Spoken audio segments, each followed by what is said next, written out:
Hey, good morning, everybody. Happy Monday. Hope everyone is doing well. Had a great weekend, long weekend. Hope you hung out, had some fun. Everybody's got all their fingers left over from the holiday. Oh man, I was busy. Good morning, Rob and Dee and Erla. Good morning, Steve. I was busy this weekend for you guys. Man, I woke up yesterday morning and I thought it needs to be easier. It has to be easier. So I tried to simplify a lot. Trading fingers are intact. That means there's 9 that are questionable, right, Morgan? That happens. Had a great weekend, guys. I hope you did too. As we come into the week, as always, first thing, gonna check a little news. We're gonna look at forexfactory.com/calendar and see if there's anything going on. At 3 p.m. there's some low impact consumer credit. I'm not gonna worry about that one, guys. I'm gonna be somewhere else when that happens. So nothing really going on until tomorrow, and then tomorrow we got some high impact, and this is what I'm looking for, guys. And I check news every day, not because I'm worried about what they're saying, but rather I want to make sure that I don't step in front of an emotional reaction by the people that control the market. So every morning, this is the first thing I do. Charts come up, check the news. Pour a cup of coffee, check the news. And then everything that I talk about, guys, is going to come from the Nexgen page, specifically the trading guide. This is where all the answers come from. I'm not sure if I have new people in here. I hope I have new people in here. Maybe I have old people that just need to be reminded. Simplicity is going to be the battle cry, guys. Everything that you need is here. There's no secrets. There's no secret handshakes. There is no, let me give you a little and sell you some more. It's literally everything that you need to be successful. And then once you are successful, or once you get these very basic concepts down, everything just seems to fall into place. That's kind of cool. Let me send a little note real quick.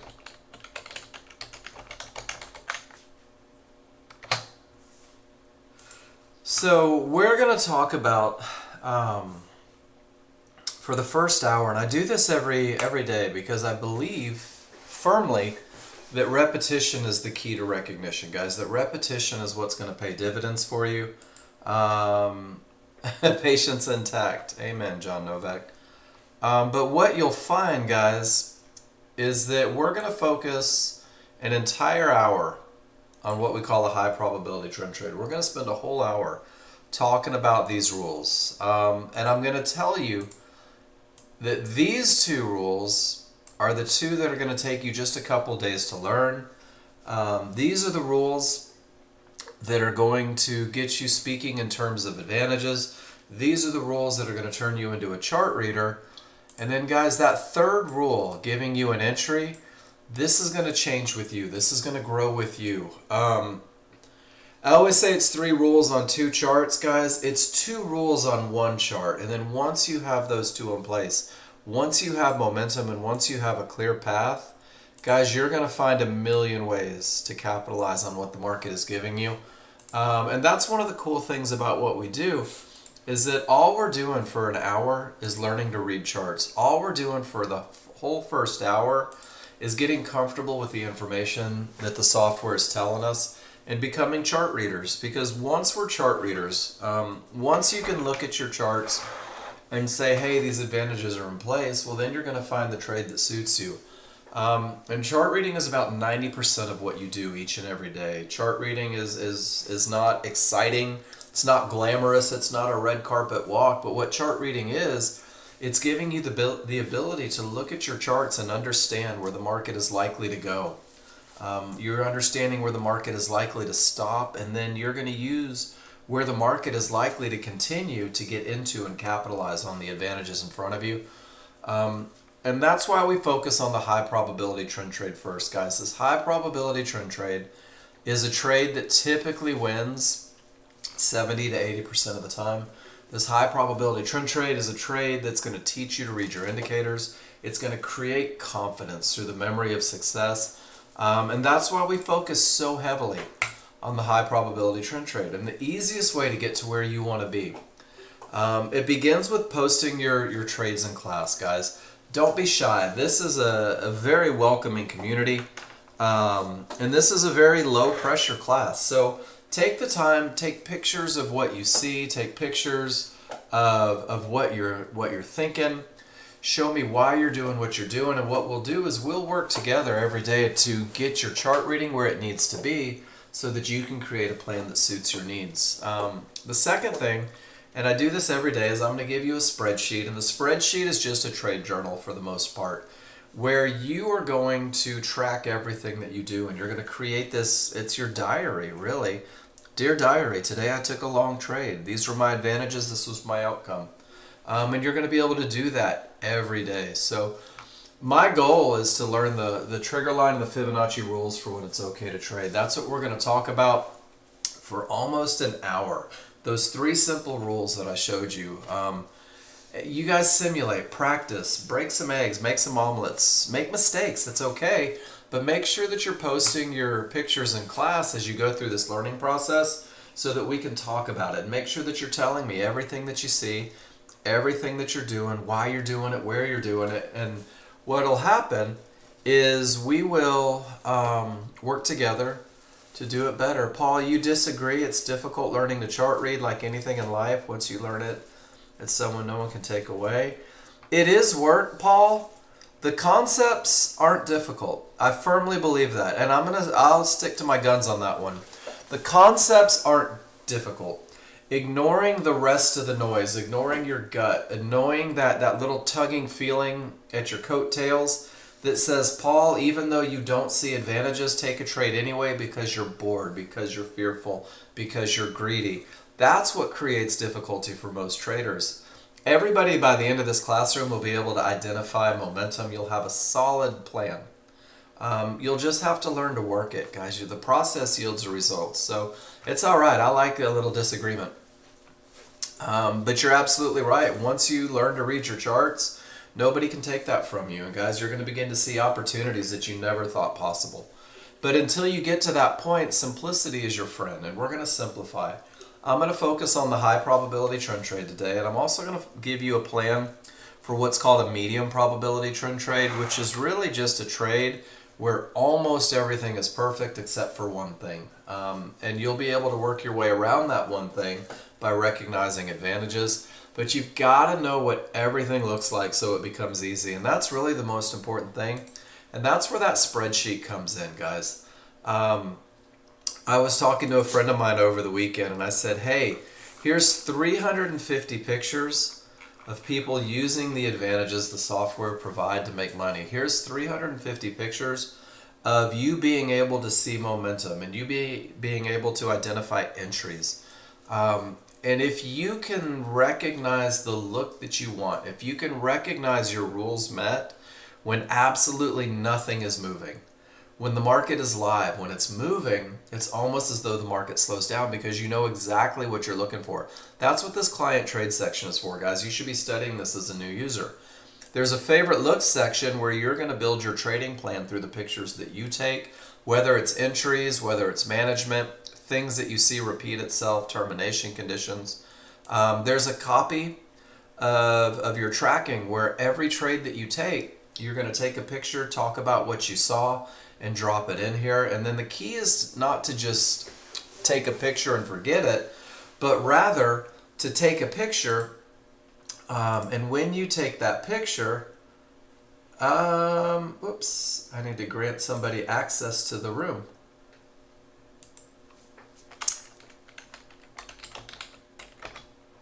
Let me see if I can create an invitation here. I've never actually had to do this. Let's see.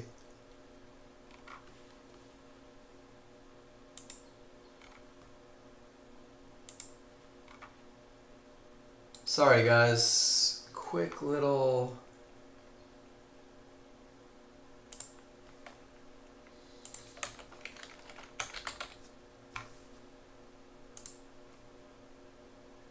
There we go.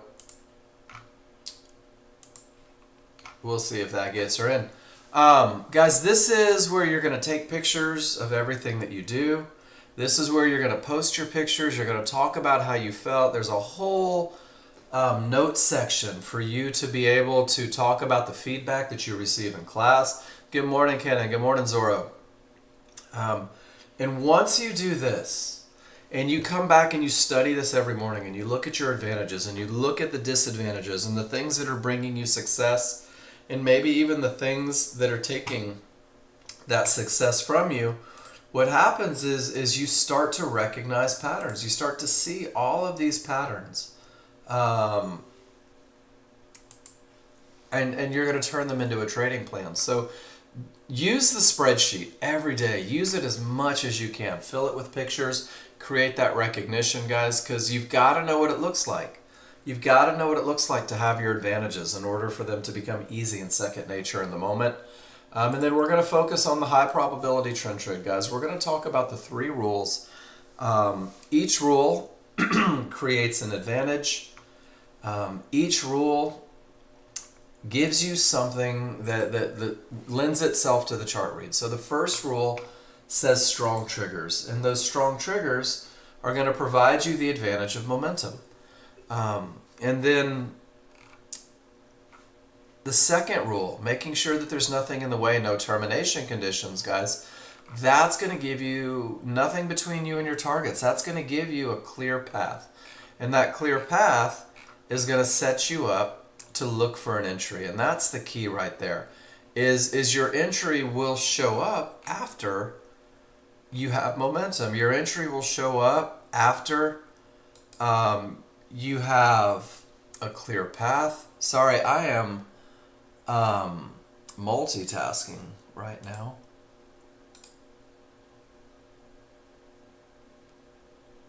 And making sure that she can get into the room. Cool. That should work.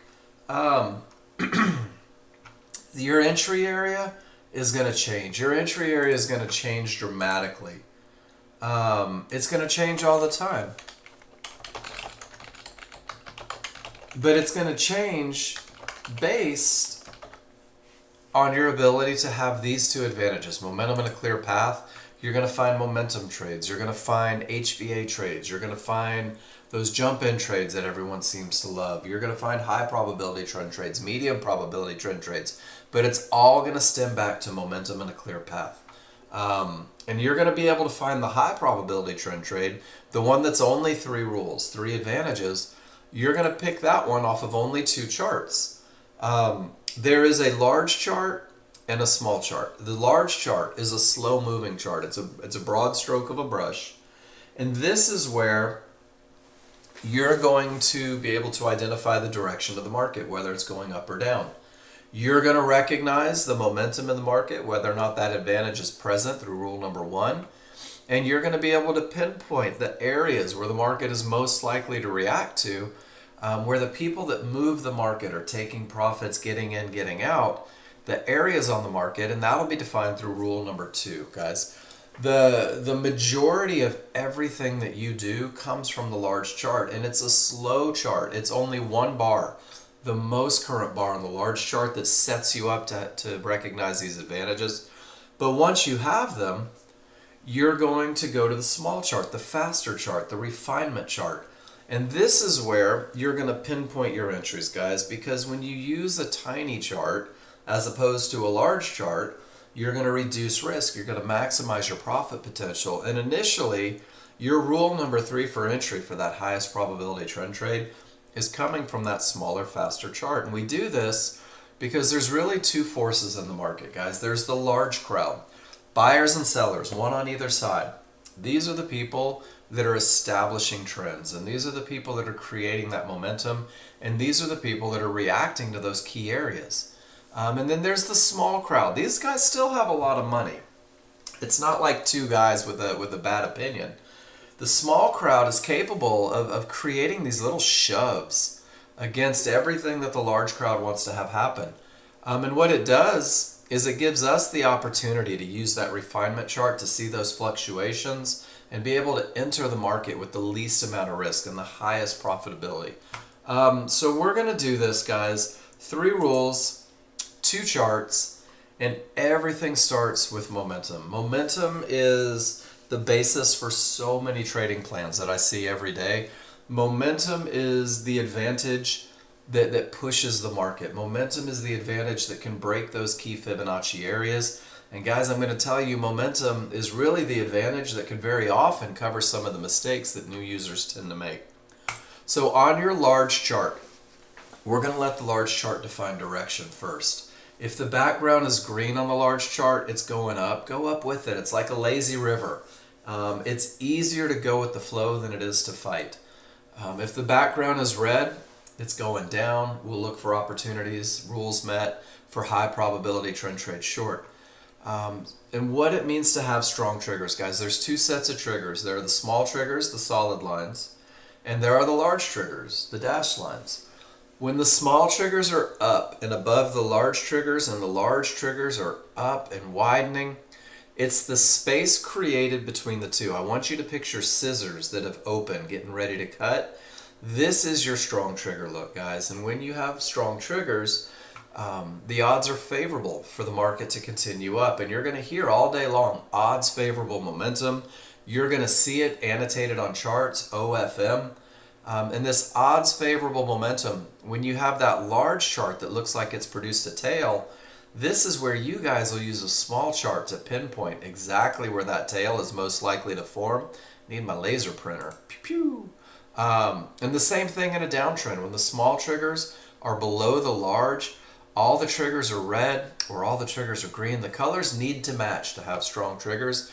It's that space created that's letting you know that the odds are favorable for the market to continue down, guys. And that odds favorable momentum, OFM on your chart, lets you know that the market is likely to continue. This is the look that can break through those key Fibonacci areas, guys. This is the look that can cover mistakes. This is the advantage that takes most people about a day to learn. And then, hey, good morning, Miss Cindy. And then the opposite of strong has got to be weak, right? There's that equal opposing force, guys. So when the small triggers come back and go back inside of the large triggers, when those scissors close, now you have weakened triggers. And with weak triggers, anything can happen up or down, guys. And you're going to see that annotated on charts. ACH. If you ever see ACH on a chart, it means anything can happen. It's a little acronym letting you know that you've lost your advantage of momentum, guys. And what's cool is I'm going to open up a large chart real quick. The most current bar, the small triggers are below the large triggers are wide. Does everybody see? On the most current bar, we have the advantage of momentum to the downside. These are strong triggers, 100%, guys. The same was true over here. Smalls above the large are wide. And sure enough, it continued in the direction of the trend. Guys, this is the live market. This is crude oil right now. Strong triggers save lives. Strong triggers push that market. Weak triggers tell me anything can happen. And this is where areas start to hold. This is where bigger retracements come out of the market. And it's a patience game because you don't get odds favorable momentum all day long. If we start on the left side, you can see strong triggers turn into weak triggers. That anything can happen is the annotation, ACH. And with those weak triggers, there's your reversal in the market. Producing odds favorable momentum. There's one of those tails. That's where you guys are going to be able to pinpoint your highest probability entry, your best of the best, that high probability trend trade. And sure enough, it continues up until we get those weak triggers again. Another reversal, creating odds favorable, another tail, another opportunity, and then it runs down. And then guys, then we get into a transition phase. I always say that in order to have strong triggers, the colors of the triggers in the background must match. And when you see that indecision, when the large are down but the smaller up, or the smaller up and the larger down, or the triggers are red and the background is green, guys, there's a fight going on between buyers and sellers. There's a fight going on between the people that control the market. And if you're adhering to rules, if you're following rules, if you're committed to rules, there's no reason for you to ever get caught up in this fight. This is a part of that 90% that says, hey, let's do nothing. So without odds favorable momentum, we're not trying a trade here. And this is where most people are tempted to predict what the market will do rather than waiting for rule number one. Well, the small triggers are green and I think it's going to go up, or the large triggers are red and I think it's going to go down. And guys, if you just sit on your hands and do nothing, eventually you end up with a winner. Eventually you get that odds favorable momentum again. So is everybody cool? That's rule number one. It's probably the shortest lesson that I give every day. It happens on the most current bar. And guys, you will recognize at a moment's notice. When the scissors are open, the separation is there, you do have the advantage of momentum. Everybody good with that one? Hey, good morning, Paul Flowers. Pretty cool, right? That's pretty easy. But once we have momentum, we have to couple it with a clear path, guys. And this is this is the one that gets new users the most. Because we get so excited to be in a trade. We get so excited to make money that we forget that these areas can stop the market, guys. And we call them termination conditions when they're true. So we want them to be false. Because when they're false, we're going to have room to the profit target. And when we have room to the profit target, you guys are going to say to yourself, I have a clear path. I have room to make some money. There's room to get in. There's room to get out. There's room to get paid to take advantage of that momentum, guys. And again, this is a large chart scenario. We're going to use lines on the large chart as the easiest way to say it. Lines on the large chart are where decisions are made by the people that make decisions. Lines on the large chart are where the buyers buy and the sellers sell. Lines on the large chart are where profits are taken and trades are entered. And guys, we know about them long before we ever get to them. That's a pretty cool thing. So we're going to use the trigger lines, the same ones that create momentum. And they're going to let us know if the areas are likely to stop the market, if the areas have the potential to break, or if the areas have broken. And we're going to look for divergence high lines, red Fibonacci resistance. We're going to look for yellow 1-to-1s. We're going to look for blue support, divergence lows. And guys, we're not ranking these in levels of importance. A line on a large chart can create a problem, and there's a simple recipe to know if we have to pump the brakes and sit on our hands for a second. I've changed up my slideshow for you guys. The first thing that has to happen, guys, is price reaches an area. Those dynamic Renko bars get to the area. This is what sets off the decision-making process. So if price reaches resistance, this red line, all you have to do is ask yourself, where are my triggers? And if the answer is that they're below that red line, if they remain below, this red line is behaving as a termination condition. This is an area that may stop the market. This is an area that is removing your advantage of a clear path. You'll notice that there's weak triggers as well. It's more likely to hold. And then price pushes all the way back down and it reaches Fibonacci support. And when it reaches Fibonacci support, all you have to do is ask yourself, where are my triggers? And if they remain above, it's a termination condition, guys. It may reverse the market. It's not guaranteed to reverse the market, but it may. Is everybody good with that? That's about the most simple concept for identifying a termination condition, and I want you to see just how effective these are. Price reached that red Fibonacci resistance to the absolute tick. And your rule said don't take a long trade. And sure enough, it keeps you out of a loser. The same thing is true down here. Fibonacci support to the tick is what reversed the market. Even on these pullbacks, price reaches resistance and all the triggers are below, and sure enough, the market continues down. And you see it again, and you see support hold, and divergence lows hold, and divergence highs hold.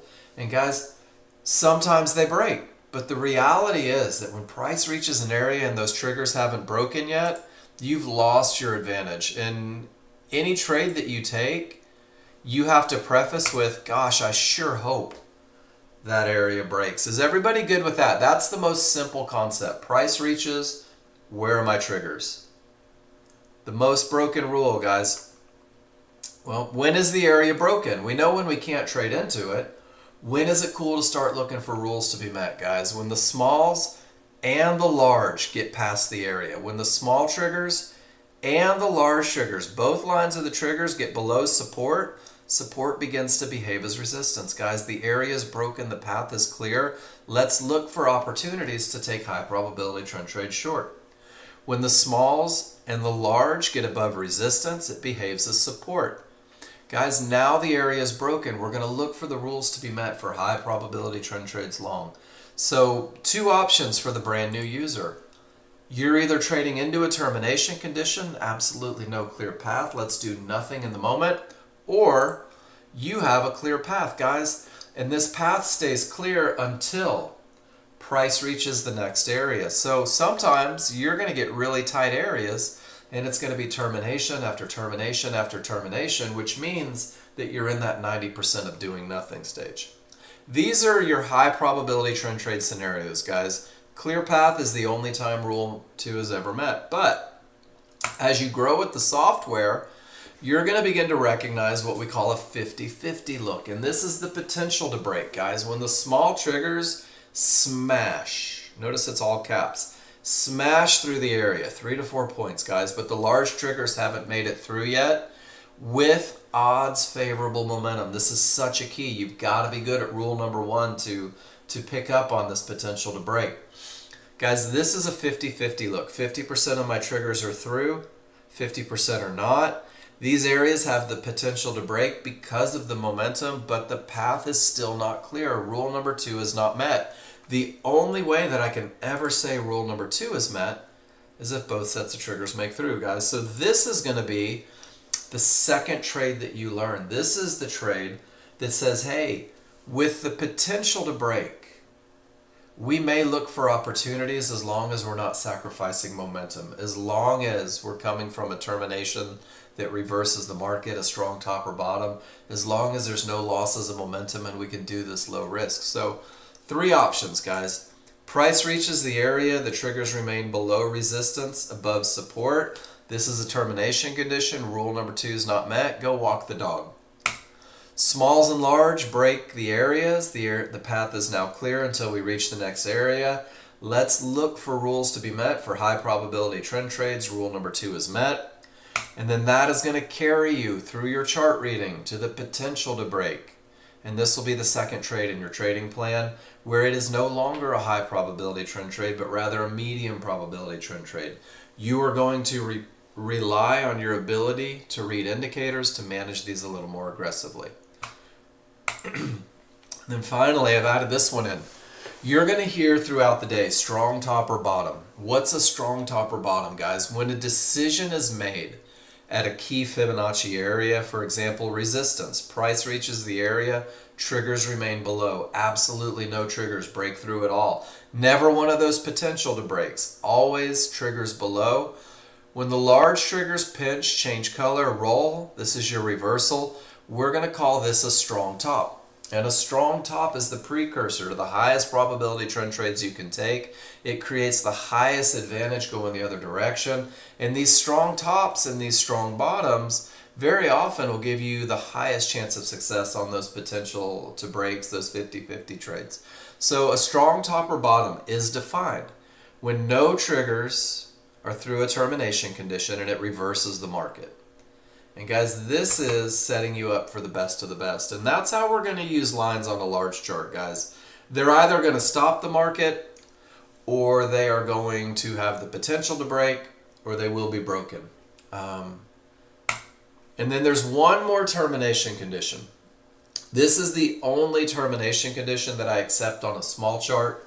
And it's 3 divergences in the same price range, guys. 3 divergences in the same price range may terminate the trend.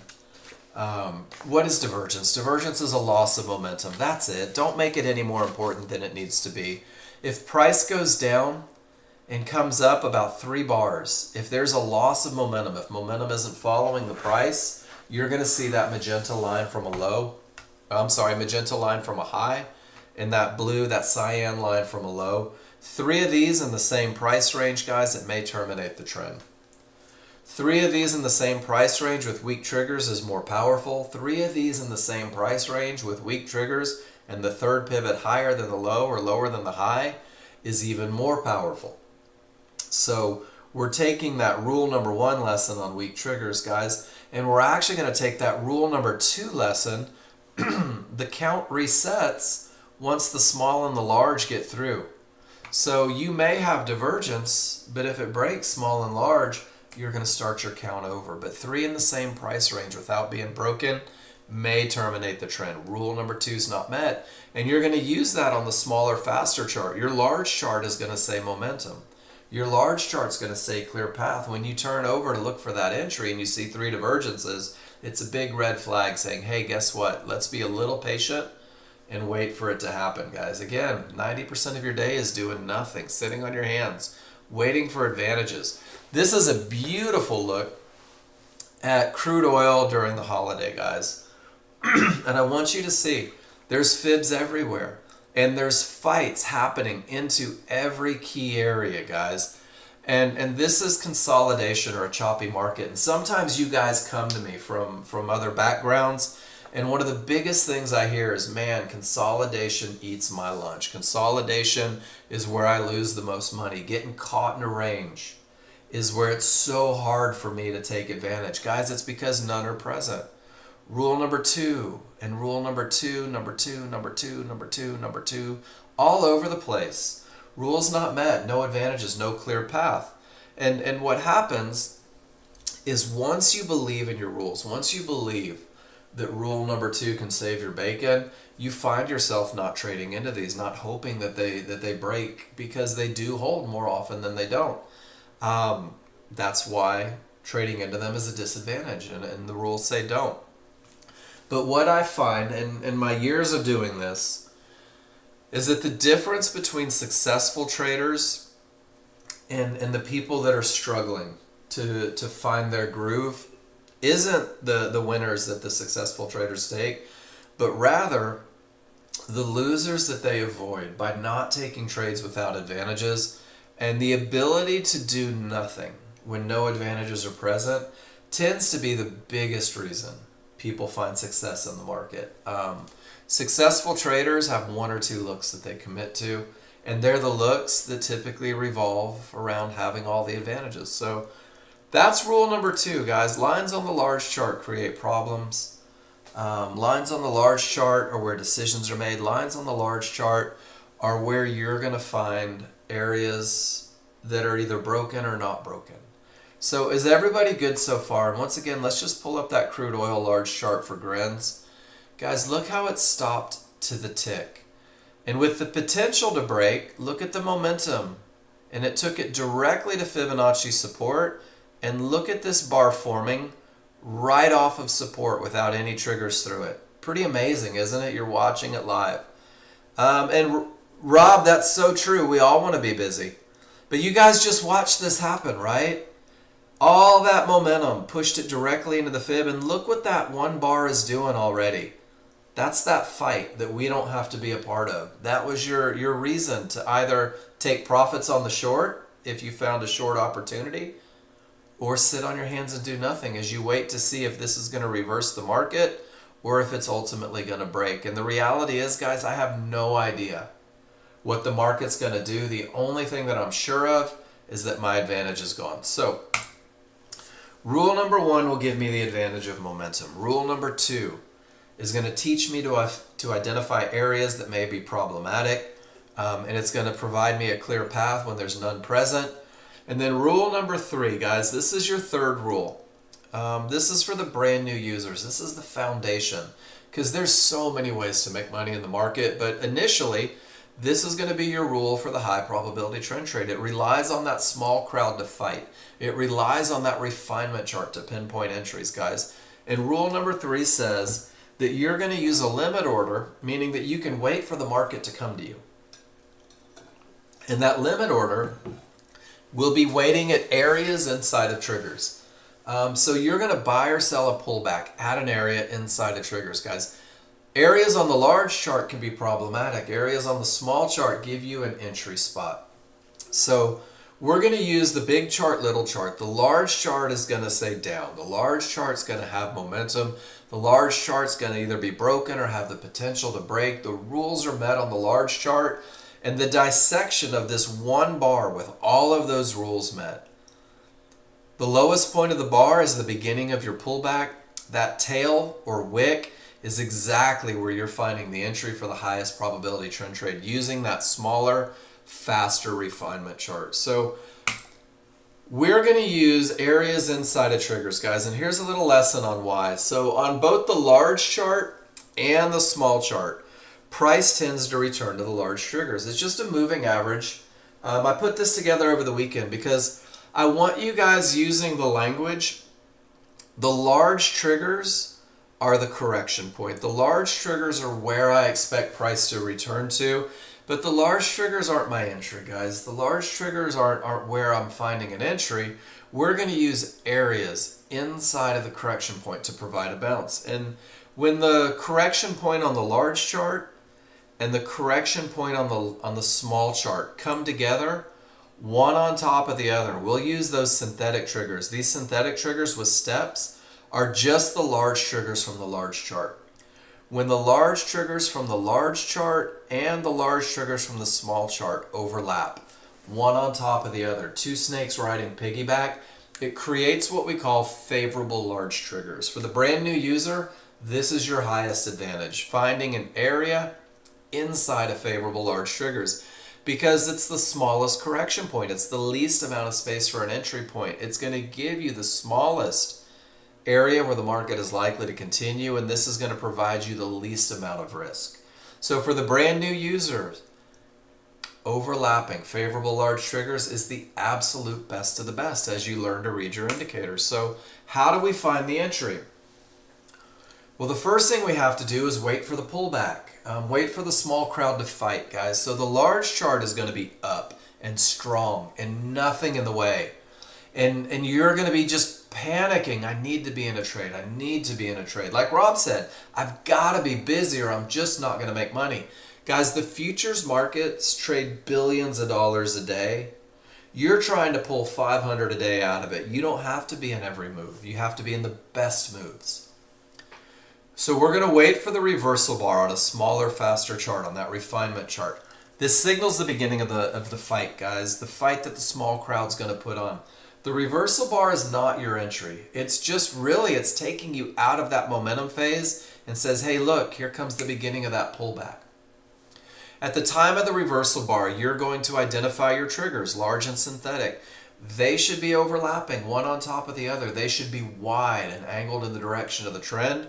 And then once you've identified your triggers, you're going to look for the areas within. Fibs, midbands, and yellow 1-to-1s, guys. These are the areas. It's like a brick wall, and we're throwing a tennis ball at them. So the reversal bar signals the pullback. It's not your entry.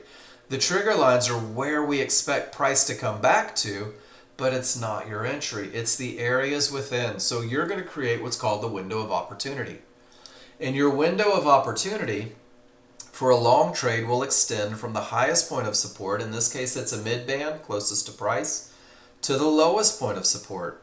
It's those yellow 1-to-1s. This blue shaded box represents where the market is most likely to continue in the direction of the trend, where the market is most likely to bounce to continue with momentum in that clear path. You're going to activate a limit order, a tick or two above that highest point of support. Then you're going to put your hands in the air and pray that the small crowd can get there, guys. And this becomes your entry for the highest probability trend trade. This fib is outside of the trigger lines, beyond the correction point. This fib is not a part of our window, guys. It just happens to be a blue line floating in space. We're not worried about it. For a short trade, the reversal bar signals the beginning of the pullback. The reversal bar is not the entry. You're going to identify your favorable large triggers, large and synthetic, one on top of the other, two snakes riding piggyback. Hitting the trigger lines is not your entry. You have to identify the areas within, the place that's going to give a bounce. I'm kicking a soccer ball and I don't expect it to bounce until it hits something solid. This midband is the only area inside of those favorable large triggers. This midband is the one line where I expect a bounce. You're going to activate a limit order, a tick or two below that line, and you're going to hope and pray that the small crowd does their thing and gives you your entry, and you're going to teach yourself to ignore these lines on the wrong side of triggers because they're beyond the correction point. Once price gets past the top of that trigger line, once price gets below the bottom of this trigger line, guys, we don't want to be in that trade anymore. We've lost the advantage. We've exceeded the correction point and we've gone beyond the areas that should create a bounce. So you're going to be able to understand where the market is likely to continue. You're going to do this by embracing momentum, by having a clear path, and then finally letting the fight pull you right back to the areas inside of triggers. And guys, if you take 20 days, I always tell people, give me 20 trading days. By the 7th day of your demo, you're going to know this works. But that doesn't mean you're going to be an expert trader in 7 days, guys. That's not realistic. But if you take a few weeks and you get good at recognizing where the market is most likely to continue, well, then this sets you up for management because you know that it shouldn't go beyond the correction point. And guys, this is where your initial stop will be as a brand new user, just beyond those trigger lines, 4 to 5 ticks. And you're going to learn to say to yourself, you know what? If the small crowd pushes beyond the areas inside of favorable large triggers, if the small crowd pushes beyond that correction point, well, then I no longer want to be in that trade. I've lost my advantages. And what happens is anything that wins 70 to 80% of the time is mathematically obligated to lose 20 to 30% of the time. And you'll find that these small manageable losers are a normal part of a positive equity curve, and it's a cost of doing business, guys. And you'll also find yourself not at all dismayed by hitting your stop, and you'll be more focused on, well, I did have momentum, my path was clear, I took the perfect entry, it's just a cost of doing business. Let me dust off and wait for the advantages to come again. And the second part of management, and this is outstanding, is that more often than not, because of the advantages, you're going to see a reversal bar, that red bar going opposite of the pullback, that green bar. And this is a confirmation. Now the trade's doing everything that you wanted it to do. And you can reduce your risk even further. A couple ticks above the reversal bar, a couple ticks below the reversal bar. And guys, it's not uncommon at all to see you take an entry like a sniper, to get in at the best of the best spot, letting your patience give you the best entry. And the reversal bar prints and you reduce your risk, but it's still part of that 20 to 30%. But now you've only lost $40 or $50 a contract, not $300 to $400 a contract. And you'll learn to accept these losses because you understand the advantages and where the market is likely to continue. And you can go back and study this. I added this. If I circle a tail on my large chart when the rules are met, when I have odds favorable momentum, this is your study tool, guys. If I circle this tail after the fact, historically, I'm studying right now. That circle, for this to be a high probability trend trade, should pull back. It should line up with support inside of favorable large triggers. I don't trade from the top of the bar. I'm not trading the reversal bar. I'm not trading impact on the triggers. I'm trading the areas inside of the triggers, guys. And what you'll find is the bottom of these tails, the tops of these tails, when the rules are met, should line up with support or resistance inside of favorable large triggers. So go back and circle and study and annotate. We're not waiting for the tails to form. It's long gone by the time that tail's a tail. We're trading areas inside of favorable large triggers. And I pulled a couple from the spreadsheet for you because all we're doing is trading patterns, guys. Patterns repeat themselves every day. And this is the highest probability pattern. When you have momentum, when the path is clear, price has not reached an area, you wait for the pullback. And look at this. The first one didn't make it. And if you jumped in fearfully, it came back and got the rest of us to follow rules. And this pullback gave us room to the target. This pullback reduced our risk dramatically. And these are from the spreadsheet, guys, and you'll see them coming and going, longs and shorts.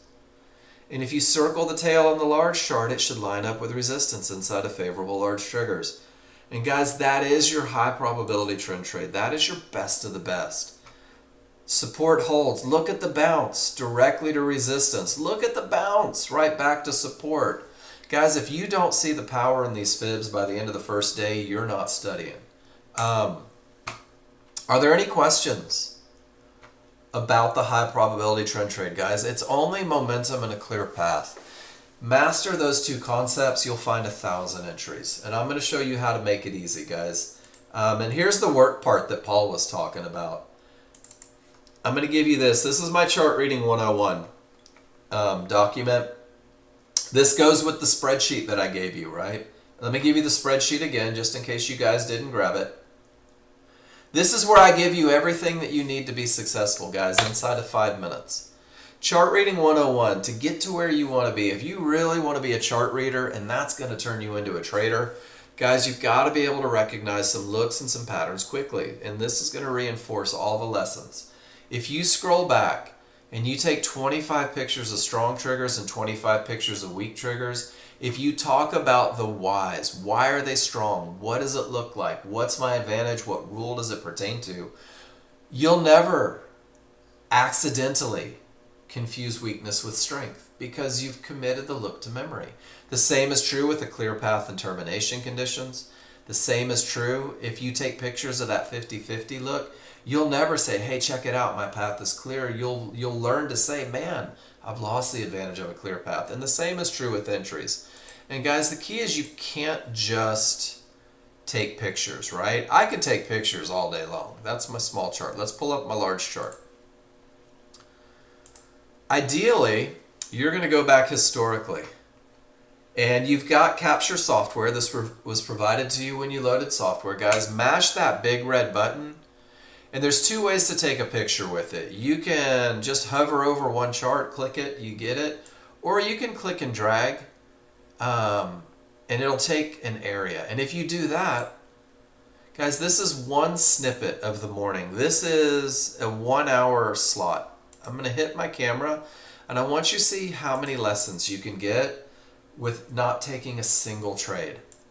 Let me make this big so that the background isn't confusing. This is strong triggers. That's a termination condition. This is strong triggers. That's a termination condition, right? There's one of those tails, potential entry. There we are into a termination condition again. Guys, you can take 7 lessons out of one picture, but you can't just say, here's an arrow and hope you remember, right? Grab your call out button, click, drag, and create a box, and say strong triggers. And then answer the question why. Small's above large, space between. What is this? This is momentum. What rule does it apply to? Rule number 1. If you go back and do this 25 times, you're going to recognize strength. And then upload it. And when you upload it, it sends it to the magical screencast cloud. That's hard to say. Click copy. And if you're just not sure if you're doing it right, drop it in the room. Open yourself up for that lesson. Let's make sure that the momentum is in fact what you say it is. And if it is, go to your spreadsheet. Go to that 101 and under strong triggers, put that link in there. Put that screencast link in there because now you're one picture closer to becoming a chart reader. So strong triggers is the first lesson. Fill your column, and then you're going to go to those terminations, and then you're just going to continue to move forward until you can piece the 3 together to create a trade. Just for grins. Uh-oh, we're spinning here. What happens if I circle that tail? Let's go to a smaller, faster chart and see what it looked like.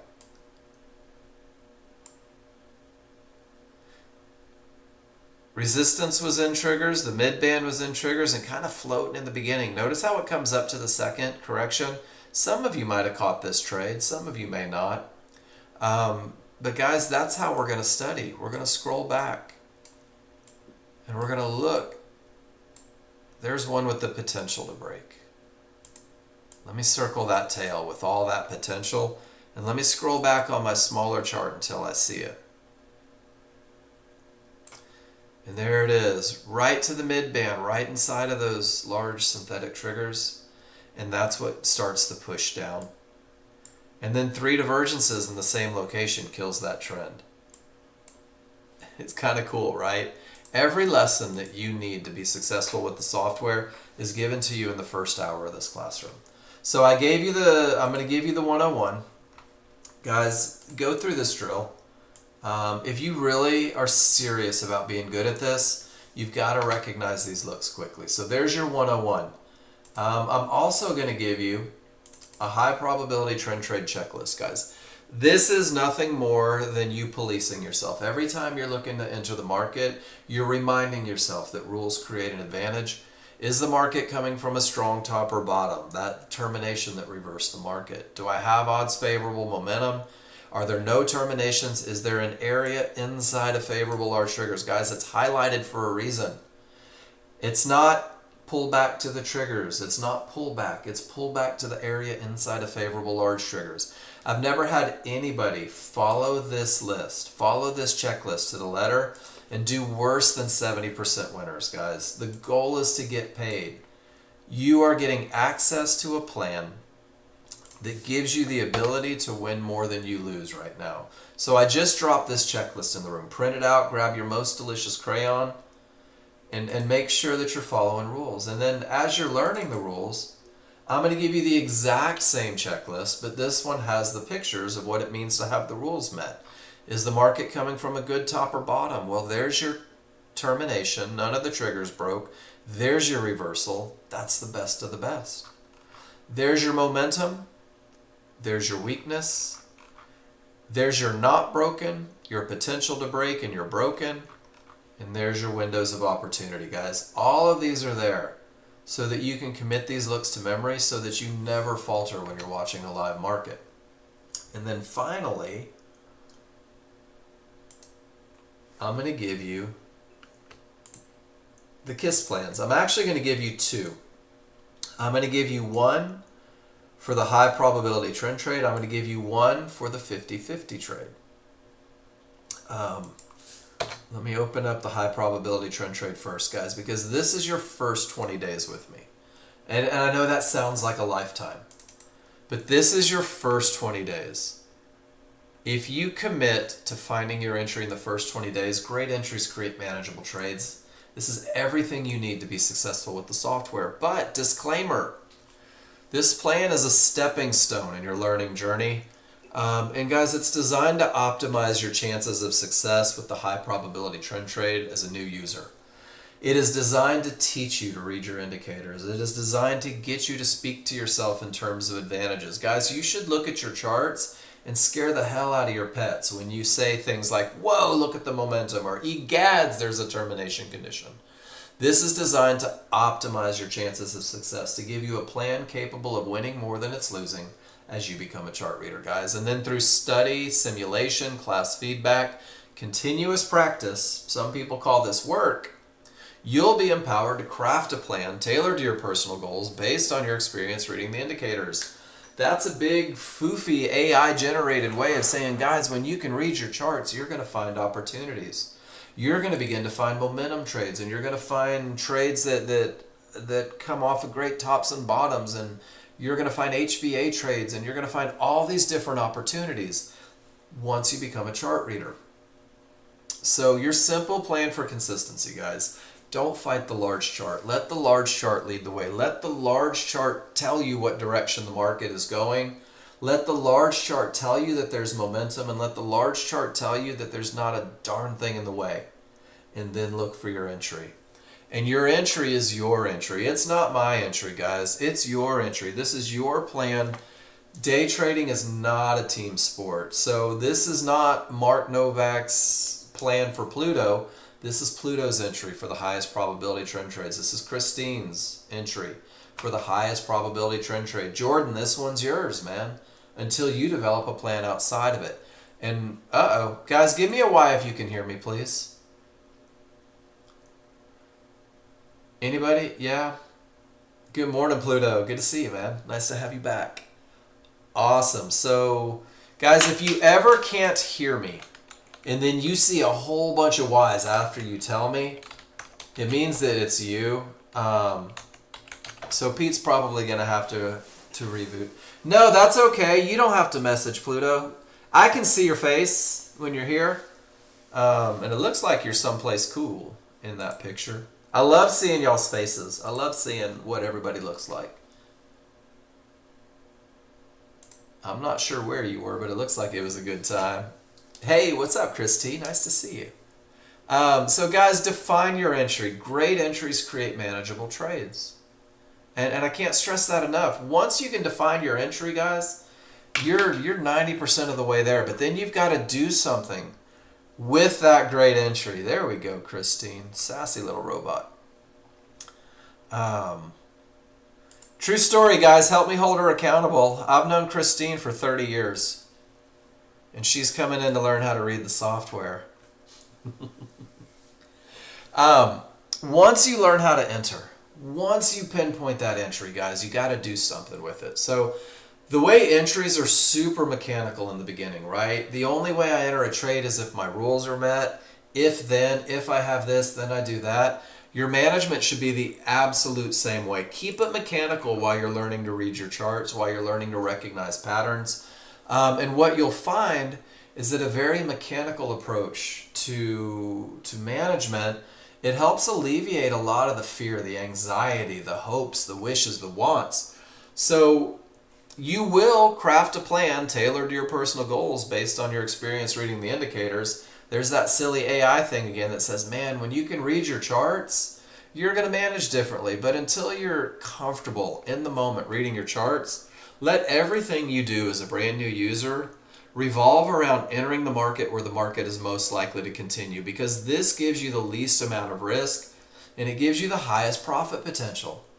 So getting in at the areas inside of favorable large triggers, guys, this is the step. Putting your first stop where the market shouldn't go, outside of that window of opportunity, beyond that correction point, and then your only option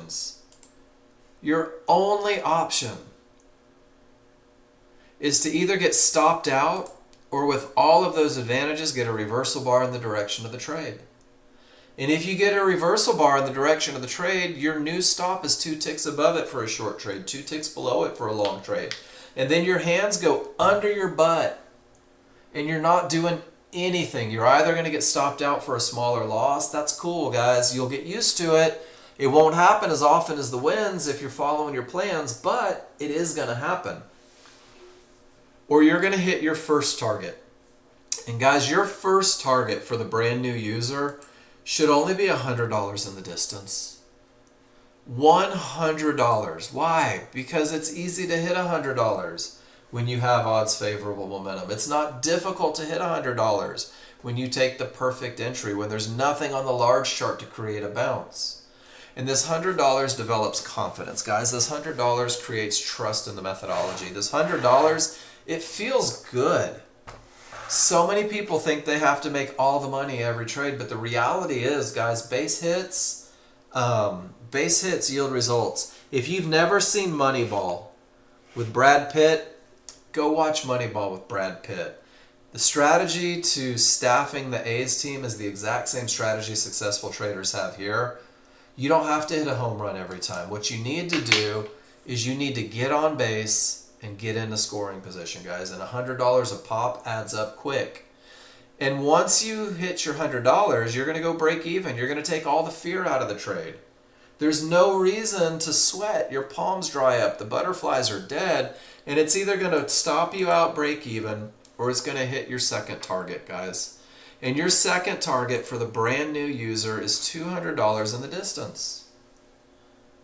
Which means that with odds favorable momentum, with a clear path, with the perfect entry, with pragmatic, emotionless management, this is a $300 trade, guys. This is the best of the best. This is the highest probability of success. And the cool thing is, this is where I love math, right? What if the best you could do every day, what if the best you could do every day, love the nerd analyst, was $300 a day, guys, and there's 252 trading days in the typical year. That's $75,000 based on one high probability trend trade going to completion and exiting before the trade's even done, being super, super mechanical.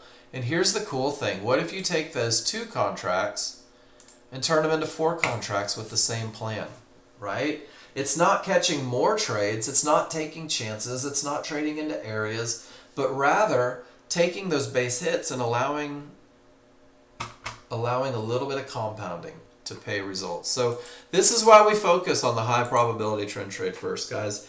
It's the easiest one to learn. It has the most advantages. I've given you a rock solid plan to take it. I've taught you how to study it. And I open myself up 15 hours every week to give you feedback on everything that you do. And the only thing you have to do to receive that feedback is post in the room. Tell me what you're doing. And that's where we're going to go for the next 2 hours. So I'm going to ask one more time though, and I'm going to show you guys in that spreadsheet I gave you. Let me open this up real quick. There's your mechanical management plan. And then check this out. There's even ideas on when to hold for bigger moves. What you're going to find is that it's going to revolve around, drum roll, odds favorable momentum and a clear path. When the large chart says we're screaming to the downside, you might hold on one of those contracts, make a little more money. Kind of cool that you can do that. Your entries for high probability trend trades, both long and short, are up here. There's over 350 pictures for you to look at to say, wow, look at that momentum. I notice how, let's see, perfect high probability trend trade long. What's it look like? It looks like, oh my gosh, odds favorable momentum, clear path, pull back to support inside of favorable large triggers. Guys, this happened on the March contract 2023. This is over 18 months old, and it's the exact same pattern that we just talked about, and that's the exact same termination condition holding, and that's the same potential to break that didn't, and it's that same termination condition that set us off 18 months ago. So learn patterns, and look at this. Termination. Guys, from termination to termination to termination to termination. And notice that it stopped to the freaking tick at 82.62 on that pink line. So now we're in a holding pattern. Does everyone see it? We're starting to get momentum, but because we've reached areas and the triggers below, we're going to sit on our hands for a minute and we're going to say, it's either going to break, right? I'm either looking for the small triggers to smash through and let me know that there's the potential for more up, or I'm waiting for everything to reverse and showing me that the market's reversed. Guys, in the moment, right now, not a darn thing to do. No rules met.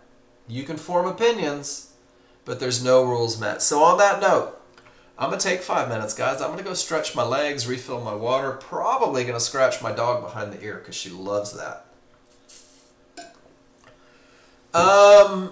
Morgan, show me a picture of yours. Let me see a couple things. But you're also West Coast, right? Is that right? You're in a West Coast. You're not set to Eastern. So our midnights are very different. Your midnight is 3 hours behind my midnight, which means there's 3 hours worth of swings producing these fibs. That's a big difference, guys. If you can get in sync with my computer, that Eastern time frame, you got a better chances of us lining up. As long as you're in a different time frame, as long as you are ahead or behind, we have different midnights, which means that your software, guys, your software is just a calculation, but what it does is it goes back 10 days and measures every swing, and in 3 hours, there's a lot of swings. So you've got the big chart, you've got the small chart, right? Did it break out? It's trying to, huh? When was the last time you cleaned your data, Morgan? Do you do it every morning?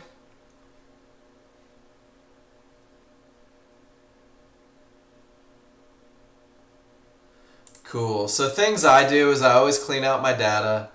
But let's look at what your midnight, just for grins. From midnight to 3 a.m., there's a couple swings, right? You have to do it on your computer. So your computer is set to Pacific. So you would have to change your computer to Eastern.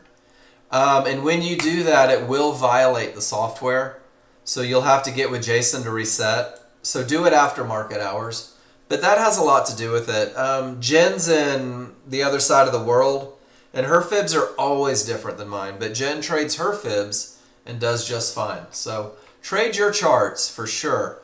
But that's one of the things that can create a challenge. And for you momentum traders, you may have just gotten an entry. Guys, I'll be back in 5 minutes. When I come back, post your charts, ask your questions. We'll get every lesson that we have. And then, guys, for those of you that are new, let me remind you, I always show this picture when I know I have new folks. This is your first 3 days, ladies and gentlemen. You are drinking from the fire hose. It feels like it's a lot. It really does. It always does in the first couple days. If you keep it simple, if all you do is learn momentum and then start focusing on termination conditions and then find an entry area, you're going to take a lot of the stress out. Guys, I'll see you in about 5 minutes. I'll leave you with crude oil. We'll see if that potential turns into actually broken, guys. Back in 5.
So David, one of the things is every time you write on a ninja chart, every time you come through and you put one of those on there, it creates a layer.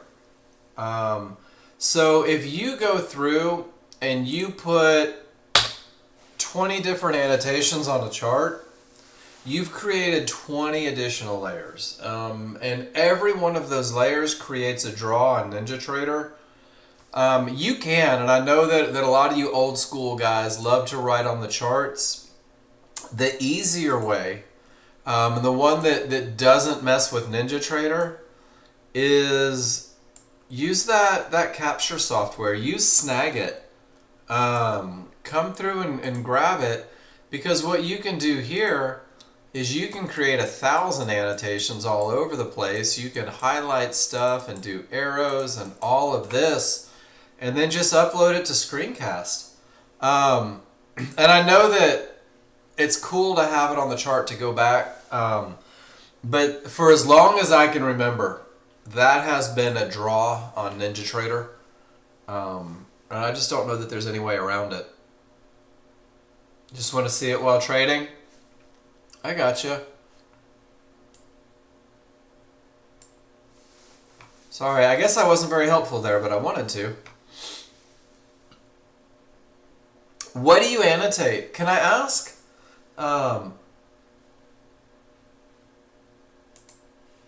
Because I think momentum is good, right? No need for annotation. Just reminders. Yeah, I like that for sure. I'm a big fan of language and words on charts and looking at them. I write mine. I've got a piece of paper that sits in front of me. And everybody's got a different way to do it for sure. Indicators lining up, multiple notes. Cool. Yeah. We all got to do what works for us, right? Did you guys see how it had the potential to break? But it blew right through those areas, and it blew right through those trigger lines, guys. This is one of those 50-50 trades. I love Snagit, David. Divergence on a 50-50 trade is one of the biggest killers of 50-50 trades, the potential to break. I gave you guys the KISS plan for the 50-50, and that is the biggest reason that these trades fail. Which stinks because you got to be patient. So, I'm going to scroll up to the top, and we're going to start looking at some of the pictures that you guys have posted. Guys, this classroom is your classroom. If you have a question, if you need help with something, all you have to do is post it in the room, and I'll address it. It doesn't have to be a trade. It can be a picture, whatever you need. So for example, Joel put this one in here, and Joel says, hey, price reached a mid band, but the large triggers are a full bar away. Joel knows that this is a gap. And when the large triggers are a full bar away and you hit any area at all, it's more likely to close the gap than not. And Joel says, hey, I'm not taking that next long trade. Look at how far away my triggers are. They're not overlapping. The areas are so spaced out. That's not an advantage. And Joel just took a picture of it. He said, let me remind myself that my life is all about advantages. Let's see who's next. Not a lot of pictures this morning. It must be the day after a holiday. All right, Miss Adriana.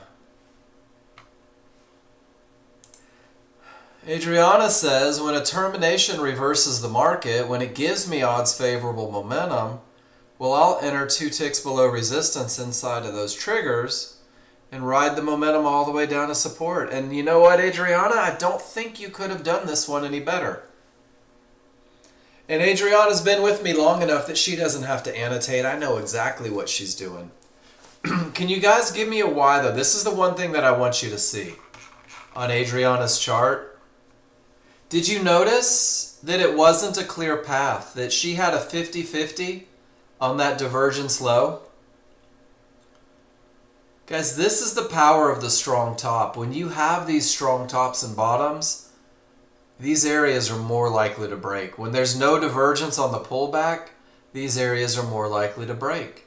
When you've got something to bounce off of and your risk can be minimal. Guys, this is absolutely stunning example of one of those medium probability 50-50 trades with every advantage in place. Adriana, great trade.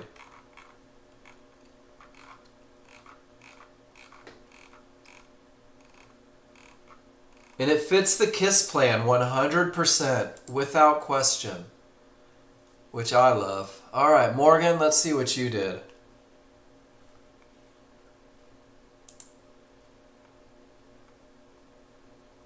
I don't think this was gap theory because the price bar, the mid band, and the triggers were touching at the same time. All right, Morgan, let's go through this real quick. I like it. Are you in here? Yeah, you are. You're always in here, man. So I want to do this real quick. You said, I don't think it's the gap theory because everything was touching at the same time, right? Morgan, did you notice that where you drew that arrow, your large triggers are still down? And your small triggers are still inside, right? Your trade comes all the way over here, not right here. And this may be a little clarity for the gap. As long as it hits it, right? Every one of these bars, whoops, that's the wrong one. I wanted to use a box. Hold on.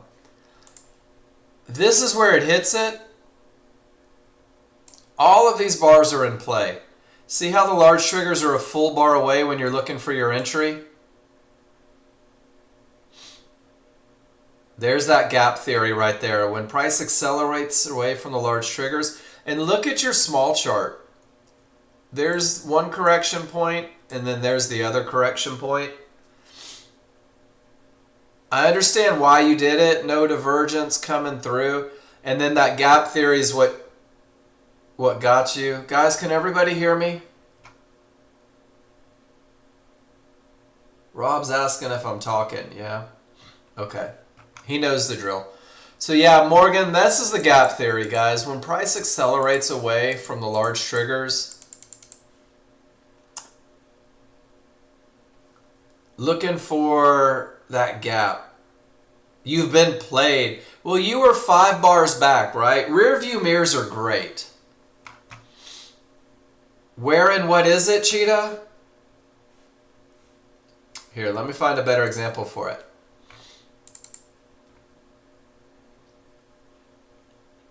I got you. Well, do you understand the concept of the correction point? Price typically, and look at that, it pulls back to large triggers, it pulls back to large triggers, it pulls back to large triggers. That's the idea of the correction point, Cheetah, that price typically returns to large triggers. Notice that his large and synthetic are split. They're not one on top of the other. What does that tell me? That tells me that he's got 2 correction points. But in this particular trade, Cheetah, are you comfortable with the gap theory?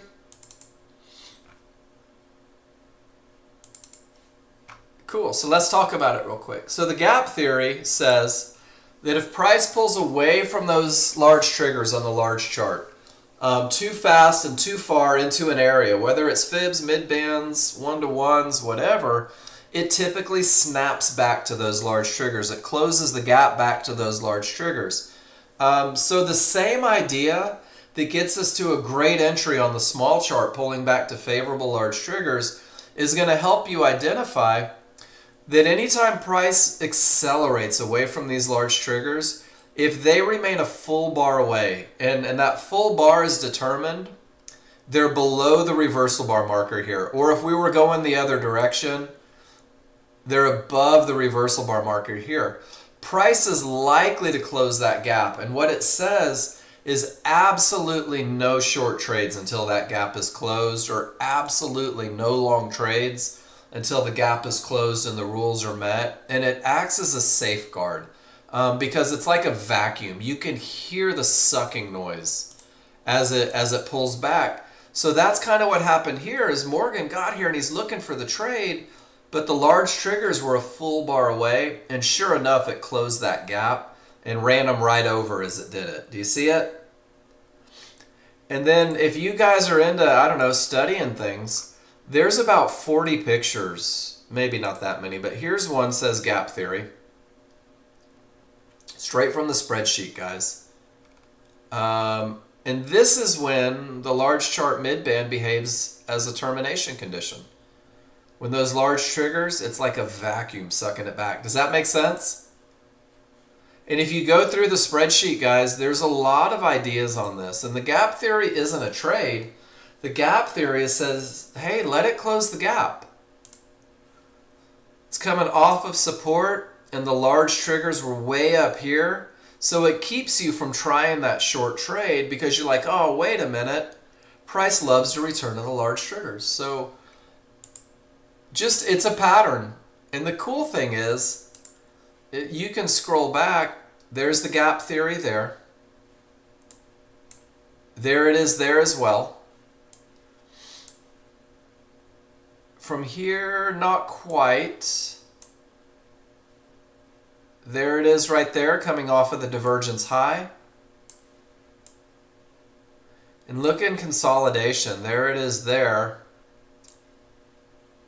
So you start to see this pattern repeat itself a lot. And if you scroll back, you could literally take 10 pictures of the gap theory before you got to the end of your data. And those 10 pictures would give you an advantage, because you would never look for that long trade yet, even without the fib present. So Morgan, yeah, gap theory got you there. And here we hit the midband, and the large triggers aren't above the reversal bar marker, so there's no gap theory in play here. This is just a failing 50-50 trade right now. Smalls are red, large are green. I don't have momentum. I don't have a clear path. I'm sitting on my hands and I'm waiting for advantages to come together. Pretty cool, right? Great picture, Morgan. And guys, remember, if you piece it together one at a time, eventually you get to that point. And that's one of the reasons, let me go back to Morgan's, why I use the phrase favorable large triggers. Because when these are overlapping, you've reduced your correction point, right? It's a small, tight area. When they're split like this, it gets a little more difficult to pinpoint. The accuracy goes away. And then Steve T, you had odds favorable momentum. You had a clear path. You had everything in place, and those jerks didn't come get you, huh? This is one of those instances, guys. As Steve, you knew exactly what you were waiting for. You knew exactly where you were waiting for it. You were in control of everything except being able to get them to come back. And guys, this happens sometimes. And this is not your money when this happens. But Steve, can I show you something? Are you in here, Steve? This is for everybody too.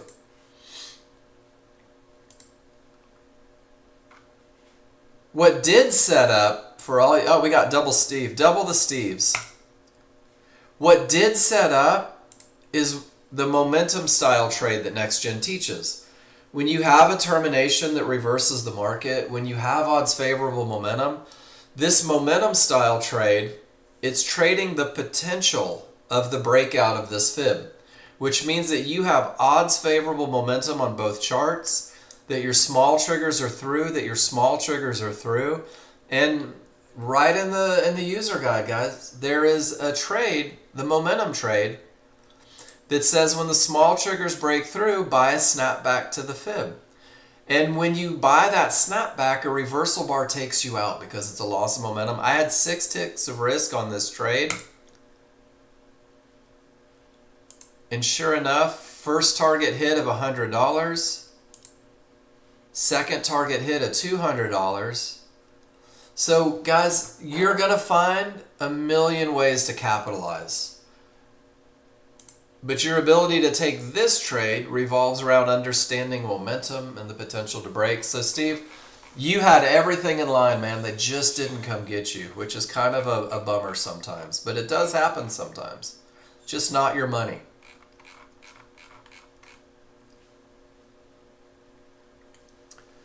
And then let's see what you did. Strong top, odds favorable, room to target? Nah, not really. Not at all, huh?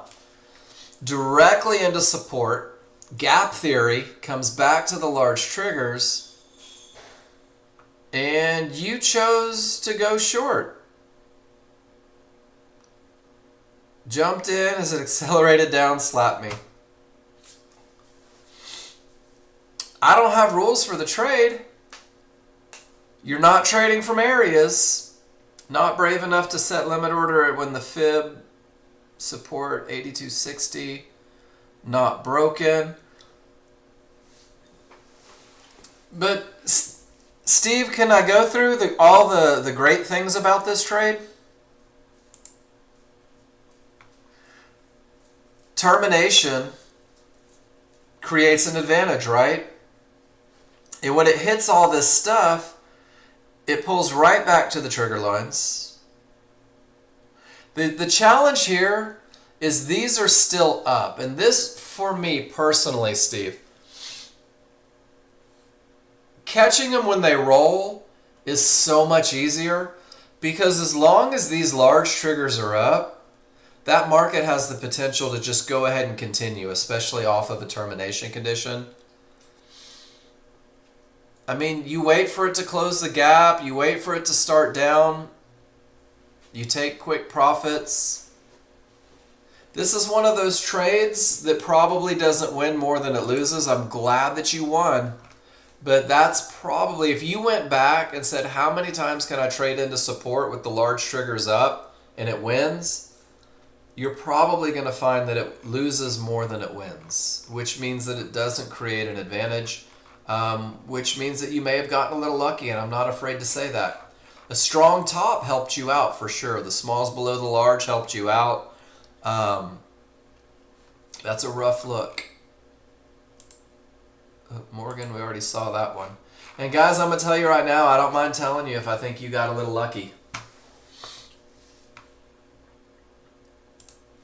Steve Diego, termination, odds favorable. You take the lower entry area, but you know exactly where your stop should go. You even use the words correction point. I love that. First contract off at 100, and then it got you break even. Was patting yourself on the back with a profitable little trade and missed the re-entry at the mid-band. No divergence on the 5-1 to finish the move down. No worries. And remember when I said that your management will change as you grow a little bit, right? You'll say, all right, I'm in, I'm paid. Let me just go ahead and keep my stop above here. I already made $100. Let me leave 80 on there to cover commissions when it looks like this from a strong top, to ride the momentum down to the next area. Beautiful trade though, and great job following your management plan. That's hard to do in the beginning. It's not easy to follow a management plan in the beginning because it means that you have to be willing to leave risk on a trade, or it means that you have to get out even when your gut says don't. And then Jen, 50-50, odds favorable, divergence, and I love that. Oh, that's what you were talking about. When I came through and I said this is the biggest killer of these potential to break trades, the divergence, Jen knows it. Jen says that's not my trade because that's not giving me the advantage, and my job is to get paid. And she chose not to take the trade. And guys, let me show you what following plans. Jen didn't know what was going to happen, but she knew that her advantage was gone and she chose not to trade. And Jen, I would just put a big virtual hug right around your neck. Great job. The fear of missing out didn't affect you that day. And then odds favorable, clear path. You just didn't get a pullback to an area inside of triggers. That's the only thing missing there, Rob. That's the only thing that didn't happen, is you didn't get the pullback. It just straight lined all the way. That sucks because that's not your money. You didn't get a rules-based entry, but man, you had such a great looking setup, it just never came to fruition. That's a bummer when that happens. Steve Diego on your trade, 50-50 because of divergence on the 13-2.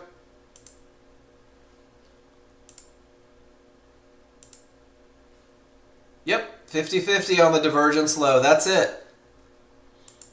You reached an area, the small smashed and the large didn't, and it looks like you were also 50-50 on that fib. So you were doubling up, but because of the strong top, because of the momentum, because of the perfect entry, because of no divergence, beautiful trade. But yeah, once you know what you're up against, and let me show you how this works, guys. Once you know what takes your advantage away, right? Look at Steve's entry. No divergence, strong triggers. He knows exactly where the market is likely to continue, right? Look at the subtle little difference. Divergence. It's the exact same look, isn't it? Strong bottom, odds favorable, potential to break, and that one stupid little pink line kept her out of the trade. And this one failed, and without the divergence, success. Pretty cool, right? Guys, this is how plans are made.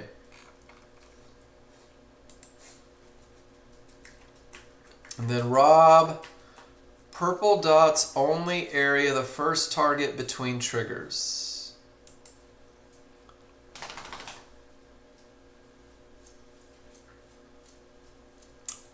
Do you have a large chart to go with this one, Rob? Is that what this is?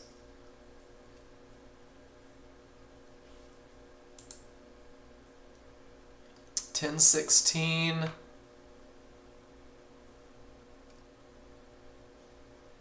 $10.16 is directly into terminations here. Nothing to do here. Slow down, take your time. So let's talk about it. Do you have favorable large triggers? When the synthetics are up but the large are down, you've got a little indiscretion. One's going up, one's going down.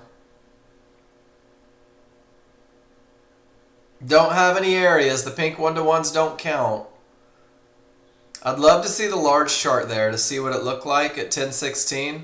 Because if I'm not mistaken, 82.46, I can't even see it.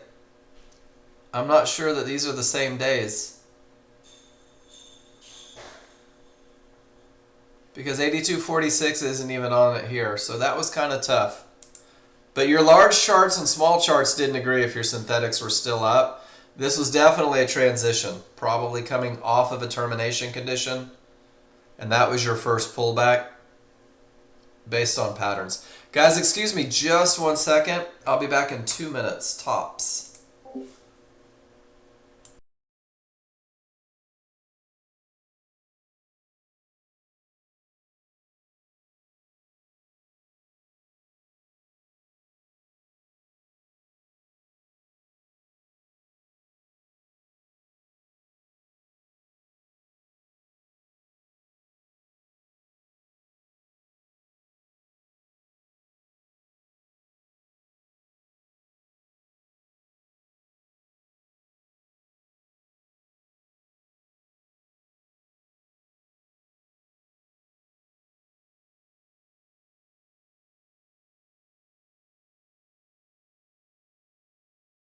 All right, this was this morning. Thanks, Rob. It's so much easier when I have both charts. Yep, I was right. Transition. 50-50, right? No short trades to be had there. And sure enough, no short trades present, right? Smalls are above the large are up. It's not a strong top. No reason to go short there. Can't find any rules. I don't have momentum. I don't have a clear path. I don't even have areas inside of favorable large triggers. Does that make sense, Rob?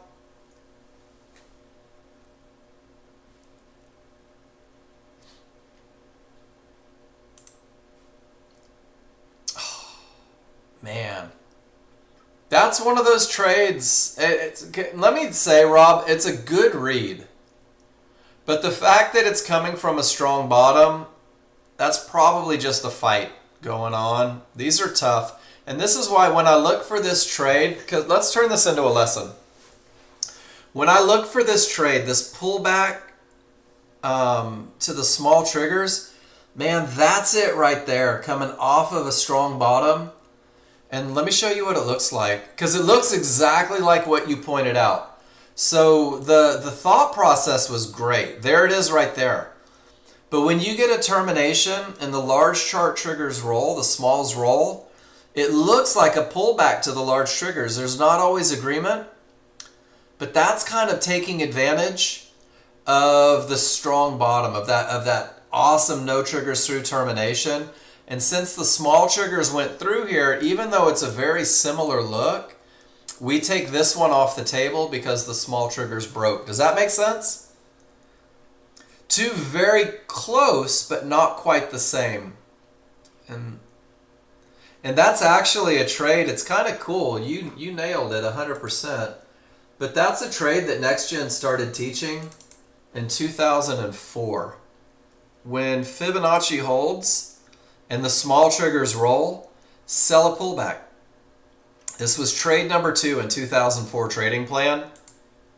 When Fibonacci holds and triggers roll, buy a pullback. And that's what it looks like right there. You absolutely nailed it.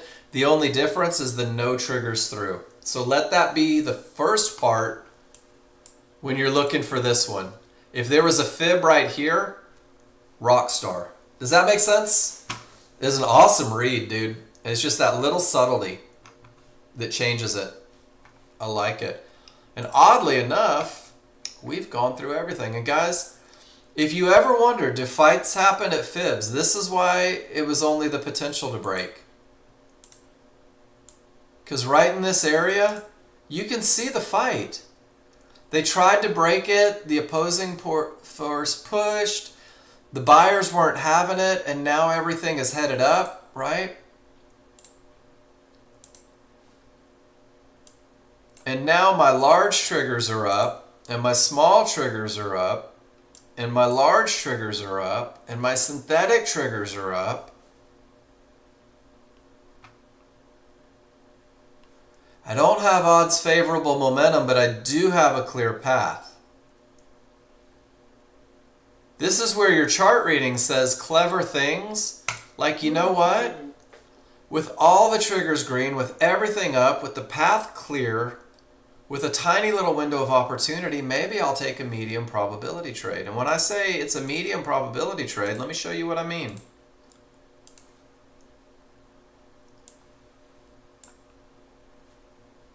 A medium probability trade is defined as when most of your indicators line up for a trade. However, a small issue exists. I don't have odds favorable momentum, but with a clear path in an entry area, I've got 66% of my advantages, which means that if they pull back, I'm not going to risk a lot. I'm not going to hope that this becomes a winner. I'm going to manage it aggressively. Does that make sense, everybody? Not a high probability trend trade. Order filled. I'm going to put my stop right on the other side of the correction point. I'm going to get my first target right there at $80, $100.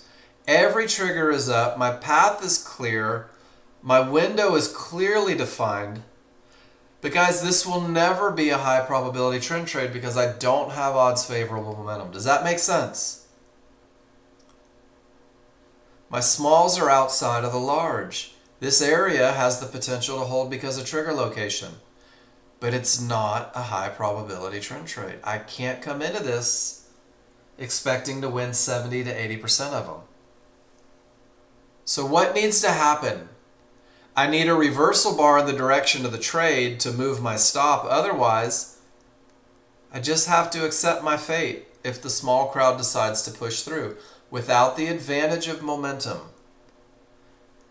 I have to understand this is not a high probability trend trade. Without the advantage of momentum, I have to understand this is not a look that typically wins 70 to 80% of the time. So if I'm going to take this trade, I have to define, why would I take this trade? Well, I'm coming off of a strong bottom. All of my triggers are up. I've got room to my target. I've got a place to bounce. Everything says up. And my risk isn't that big. It's only 8 ticks. Does that make sense, everybody? Can you guys give me a why if you're with me? This will never be a high probability trend trade. Ever. But when you're a chart reader, you'll start saying things. Well, this is up and that's a great bottom and everything's green and there's a bounce point. And you might even say, you know what? It's worth $60 to me. Either this area holds or it doesn't. And you'll have to go through that and you'll have to play that out and you'll have to have reasons. And there was a little conversation going back and forth earlier. I was like, guys, it doesn't faze me if you take trades outside of high probability trend trades. What I want you to be able to do is be able to tell yourself why, right? So if I take this picture and I have to annotate it and I have to go before the John Novak Court of Law, I have to be able to say it's a strong bottom and I have to be able to say it's a clear path and all triggers up and room to target, right? And it just pulled me out. And I have to say, with no divergence and areas, I'm willing to break my rules or create a new one allowing me to take this. It doesn't fit the KISS plan. That's the part that I want you guys to get, is this doesn't fit the KISS plan, does it? This is not a trade that wins more than it loses. So when it stops me out, like it did, I can't pretend to be surprised because I didn't have the momentum to push this market up. And guys, I love taking trades like this live for you because everyone's like, oh my gosh, he lost a trade. Well, of course I did. I broke my rules. And it's important that you guys see that I just broke my rules. And it's important that you hear it in my voice that I have zero expectations of this being a profitable trade. I don't have any momentum to push the market in the direction of the trend. I'm relying on nothing in the way and an area to bounce. And that's it. And this is how, when you start talking to yourself in terms of advantages, when you start saying things like, man, I don't have momentum. Maybe I don't want to take this trade. My path isn't clear. Maybe it's not so important. Maybe I wait for the best of the best. Maybe I become a professional waiter rather than a trader. And guys, this is where new users struggle because all they want to do is be first and all they want to do is be active. And all they want to do is be the person in the market because your mind is going to tell you, dude, Pluto, if you're not in the market, you're not getting paid. And your brain will never tell you, Pluto, if you're not taking the wrong trades, you're not giving the money away arbitrarily. This is the NASDAQ. NASDAQ is an absolute roller coaster of a market. But terminations still work, right? Odds favorable still works. Terminations still work. Guys, you're learning patterns on one market, two markets, so that you can learn how to trade every market. And I'm doing that little segue because Cheetah was asking about the NASDAQ on Friday, and then stupid four-letter word work took him out of here. Guys, I'm going to tell you right now, if you're brand new, learning on the S&P, learning on crude oil is easier. It's slower. There's less overrun. There's less nuance. If you are hell-bent on being a NASDAQ trader, the large chart rules are the same, guys. But I have to remind you. So crude oil, my large chart is the 13.2. That's my big, slow-moving chart, guys. On the NASDAQ, my 13.2 or 10.2 here, that's an entry chart. My large chart is a 34.5 and it still moves faster than crude oil and it still moves faster than the S&P. So NASDAQ takes a little difference, guys. There's something else going on. So there's two ways to trade the NASDAQ. And the first one revolves 100% around the large chart rules being met. The first revolves around 100% The large chart rules have to be met. You have to have momentum. You have to have a clear path. That's got to be a non-negotiable if you're a NASDAQ trader, because these areas overrun a little bit and these areas hold. And guys, there's a lot of volatility in the NASDAQ. But if your rules are met and you're trading a 13-2 chart, I just crashed my stuff by moving stuff too much. There's two options for entry. So Cheetah, which entry chart are you using for the NASDAQ? One isn't better than the other. One isn't higher probability. One is just faster. You're on the 10-2. Okay, so these are your 13-2 rules. Is anyone trading a 13-2 on the NASDAQ? If not, I'll just skip right out of this one. Yeah, Paul, you are? Okay. So on the 13-2, guys, when the large chart rules are met, and notice that I've said that, I don't know, 5 times. When the large chart rules are met, guys, when the large chart tells you, when the large chart gives you momentum, when the large chart has a clear path. Did I stress that enough? I don't make recommendations, Cheetah. I refuse to make recommendations. I want to have zero impact in your trading beyond teaching you to read your indicators so you can make new decisions or make good decisions. I trade a 10-2. I don't mind the speed. Some people find it too fast. You'll have to decide what's right for you. On a 13-2, I still wait for the pullback. On the 13-2, I still find areas inside of favorable large triggers. But here's the difference between a 13-2 entry on the NASDAQ and a 5-1 entry on crude oil or the S&P. When I reach my area, guys, if my small triggers are less than a full bar away, I have to be patient. I have to not enter that trade, because the small triggers on the small chart are the same small triggers that you would never fight in crude oil, the S&P on the large chart, guys. So if I reach the area and the small triggers are less than a full bar away, if they are below the reversal bar marker when I reach the area, I sit on my hands, because look, those small triggers will behave as resistance more often than not.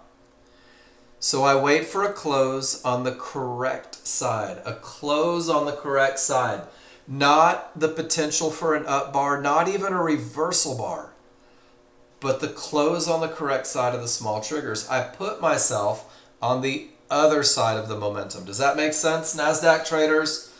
Paul Flowers, does that make sense? Fighting these small triggers is the fastest way to an ass kicking on the NASDAQ. I know, I blew out 12 or 13 accounts learning that hard lesson.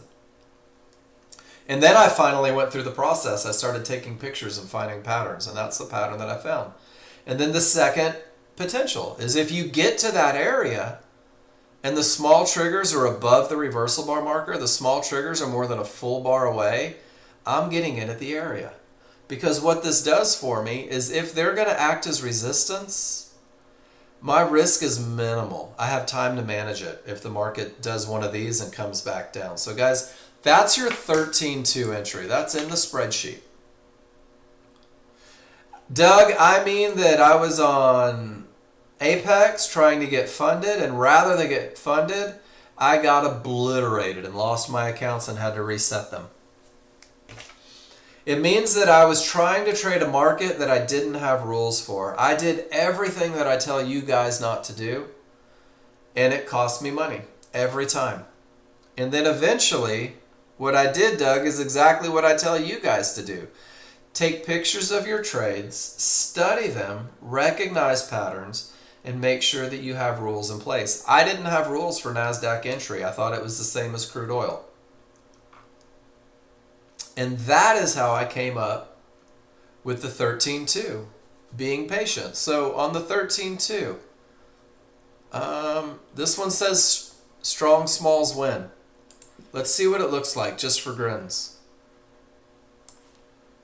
Small trigger strong, blows right through the mid-band. This one says don't fight the smalls. All of this is in, whoops, that one's dead. That's going to happen every now and then. This one says smalls a full bar away. So price reaches the area. Small triggers are a full bar away. This is when I can get in at the area. This one says smalls win again. Every one of these is in the spreadsheet for you guys. But if you can't pull your rules off in a second, look at that. If you were trying to take it, it blows right through. This one says small stay wait. All of these are part of my painful learning experience that I'm sharing with you guys. If you thought you were going to get in at the mid band, the small trigger said wait. And look, you never take a loser. So what happened, Doug, is I took this loser about 75 times before I finally figured it out. So that's your 13-2, guys. All of these are in this spreadsheet. If you're not comfortable with your rules, if you can't recognize your rules met in a matter of seconds, I won't ever tell you how to trade, but it's my feeling that if I couldn't recognize my rules being met, know them like the back of my hand, then I feel as though I have absolutely no business in the NASDAQ. I feel like I would do better to just write people checks and send them out arbitrarily. All right, so if you're trading a 10-2 on the NASDAQ, if you said, man, I saw John Novak trading a 10-2, I want to be like John Novak, and you had the 10-2. Here's the 10-2 rule for new users, guys. If you get divergence from the high or the low, if you get divergence from a high or a low, wait for a reversal bar. It's that simple. It has nothing to do with the triggers. If you get divergence from a high or a low on that 10-2 chart, Rob, wait for a reversal bar. If there's no bar, then there's no trade. And if there's no trade, there's no loss. If there's no loss, there's no sad. And this was one presented in the room that I stole from my spreadsheet because it shows it twice. And I want you to see this. If you're on the 10-2, no divergence, take the trade. Divergence prints, wait for the reversal bar. It's almost too simple, but the large chart rules have to be met.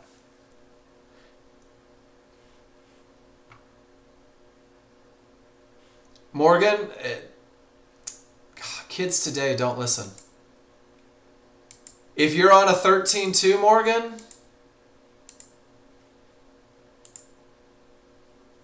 if you're on a 13-2, you're using the trigger lines. If you're on a 10-2, you're using a reversal bar with divergence, and if you don't get divergence, you're in at the area. So it depends on your entry chart. Which one are you using?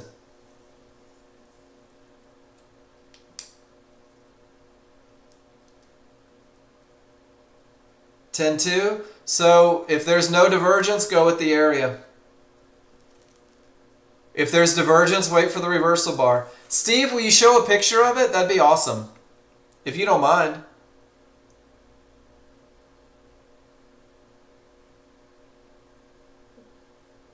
This is a large chart on any other market.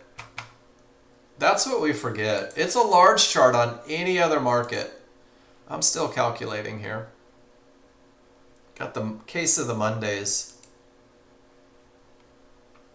So NASDAQ's just a little different, guys. NASDAQ's just a little different. And guys, this spreadsheet has all that. It has NASDAQ stuff.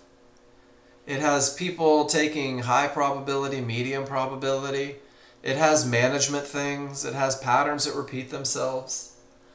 All we have to do is keep seeing the same darn thing over and over, and eventually you kind of start to see things before they happen. There was this interview. I'm going to close that and pull up crude. There was an interview with Tom Brady, and it was also an interview with brand new quarterbacks in the NFL. And the quarterbacks kept talking about how fast the NFL moves, how fast it is, how hard it is to keep up with everything as a brand new user. And then they turned to Tom Brady, and he's like, yeah, it almost feels like it's slow motion at this point. It almost feels like like I know what's going to happen before it ever happens. And guys, all that is experience. Nexgen is giving you, I'm going to kill everything and do a little clean out real quick. Nexgen is giving you the software, right? Nexgen is giving you access to NinjaTrader, or setting you up in NinjaTrader so that you can run the software. Nexgen is giving you the rules. Nexgen is teaching you to read your indicators. Nexgen is giving you spreadsheets to track your trades. Nexgen is giving you everything that you need to be successful. The only thing, ladies and gentlemen, that I cannot give you is experience. The only thing that I can't give you is repetitions. And that's where you've got to go through and you have to start taking pictures. That's where you've got to participate in class and ask questions if you have them. That's where you've got to go back and study a little bit and make sure that you do understand these. Because one of the biggest challenges with new users is believing that they have it down, never asking for help, and then going into the market trading a series of half-truths. Well, I almost had a clear path, and the momentum was almost right, and I almost got in at an area inside of favorable large triggers. Mark, how come I keep getting my butt kicked? And I always have to tell people, show me your spreadsheet, right? Show me your tracking sheet where you've got 50 pictures of learning. How many pictures have you posted in class? I get that a lot. People are like, well, this is bullshit. I can't do this. This is crap. This doesn't work. I'm like, show me you trying to work it. Show me what you're doing. I had a guy call me once, ladies and gentlemen, and until you guys are posting pictures, I'm going to flap my gums. I had a guy call me once and told me, you're full of crap, Mark. What you say doesn't work. That KISS plan that you try to sell every day, it doesn't work. And I said, okay, show me 5 pictures of you following it. And he showed me 5 pictures, and not one of them followed the rules. He almost followed the rules, but he didn't follow the rules. And I said to him, I said, hey, if you would have posted these in the classroom, we would have cleared up any misconceptions that you had about momentum. We would have fixed everything that you had about termination conditions and 50-50s. And we would have worked together to make sure that you could take the highest probability trades the way they're meant to be taken. So we worked together and we fixed his problems. We created the awareness where he needed the awareness. And I said, follow the KISS plan. Follow this very simple plan for 5 days. Follow the KISS plan to the letter for 5 days. And I told him, I said, follow the 50-50 plan to the letter for 5 days. And let me know if it works. Let me know if it works as advertised. And he went through the KISS plan, and he followed it to the letter for 5 days. And he went through the 50-50 plan, and he followed it to the letter for 5 days. And then he took the weekend, and he thought about it, and he called me on Monday, and he said, you know what? It works. I just didn't know how to work it. I was looking for everything, and the only thing I was finding was losers. And man, he was a wonderful human being, and it didn't hurt my feelings that he didn't think that it worked. But guys, a lot of the times you think you have strong triggers and you don't. And if you don't go through the study process, how are you going to know? How are you going to know what you did wrong if you don't give me the opportunity to give you feedback? 15 hours every week. I'm here for that sole purpose, is to talk about everything that you see, everything that you think, everything that you do, and hold your hand through the process of doing it better. So to minimize your learning curve, you knew I was going to pull something up, right? Post your pictures of trades in class every day, guys. Every trade, every win, every loss, every draw. And if you win and the rules are wrong, you may have a short-term victory, but a long-term failure, meaning that when you get lucky and you use the defense, well, I made $500 on this one. That's fine. But if that pattern doesn't win more than it loses, ultimately you're going to lose money more often than not. So how will you know the difference? You're not expected to. You're brand new. Don't put that pressure on yourself. You need feedback. I'm here to help, guys. So if you're on the simulator, if you're participating in class, there's no risk. You can't lose. I mean, literally, You can't lose money. It's a free demo. It's free data. It's a free platform. It's free education. At least take that first week to try to do it right. You just need someone to tell you what you did right or wrong, guys. And that's kind of the magic of what we do. Anybody that asks for help gets help. And the only people that don't get help are the people that don't ask. So you got to work through that fear of being wrong, guys. You've got to work through that fear of being wrong. And then one more, and then I'm going to go take a break. One more, and then I'm going to take a break. Where is it at? I'm going to do this one right here, guys. So you've got to know. There's two things you have to know before you go live. You have to know why you will enter a trade. That's the rules. That's the high probability trend trade. That's the best of the best. Every time you enter a trade, you have to feel confident that you have advantages. It has to be a pattern that you've proven wins more than it loses. And that's how successful traders find success. But then you've got to know why you will exit your trade, which means that you have to have a set of conditions to exit. And everyone in this room will tell you that management is the scary part because now you have something to lose. So that's why we introduce it so mechanical. And just commit to having the rules met. Rules should be patterns proven to win more than they lose. Guys, if your patterns don't win more than they lose, they have no business being your rules. And the more consistent in action you can become, the more consistent in profits you'll become. I believe that. What you'll find is that the people that are winning the most take the same trades, and it looks boring. It's like someone told me once that great golf isn't a lot of fun to watch because it's so meticulous, and then someone else says, no, I love watching great golf, but it's the same thing every time. It's the mechanic, it's the shot, it's the thought, it's the advantage. And the process is going to yield the results, guys. It's not your desire to make money that's going to create money. It's your ability to take trades that win more than they lose. That's what's going to create the profits that you're seeking. So focus on them. And you have to know what kind of trades you're getting into, right? So you have rules for exit. Whether it's a high probability, a 50-50, a momentum trade, an HVA trade, they all have different exit plans. Some of them overlap, but you have to know what you're getting into so you know how to get out, which is why simplicity in the beginning is so important. Because if you're only looking for one trade, well, then you only have one entry and exit plan. And guys, look at that horrible termination condition. No triggers through. And it's holding the market once again. Your large chart told you everything that you need. Y'all better come up with some questions. And then Steve, you took it, right? And you said, I'm going to take $100 and get out break even. Nicely done. It doesn't have to be the perfect trade to get paid. Nicely done, Steve. Strong triggers over here. We saw that one. Took the same trade. Waited for the mid-band entry. A little more conservative. First off at 100. Second 2 ticks above the reversal bar marker. Plus 40. It's 140 bucks, right? And it's 2 ticks below the reversal bar marker if you're waiting for divergence, not above, but that's okay. Still perfect, right? You're like, I'm not going to wait for it to go south. I'm in this to get paid. So you made $140.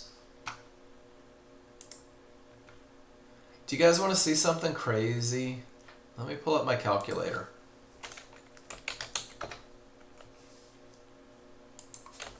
This is my favorite part about trading.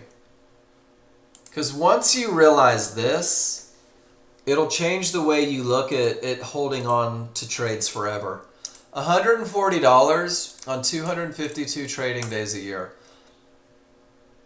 is $35,000 a year. $70 a contract on a 2-lot every day is $35,000 a year. Let that soak in. Pretty cool, right? Paul W., let's see what you did, and then we'll take a break. Same thing.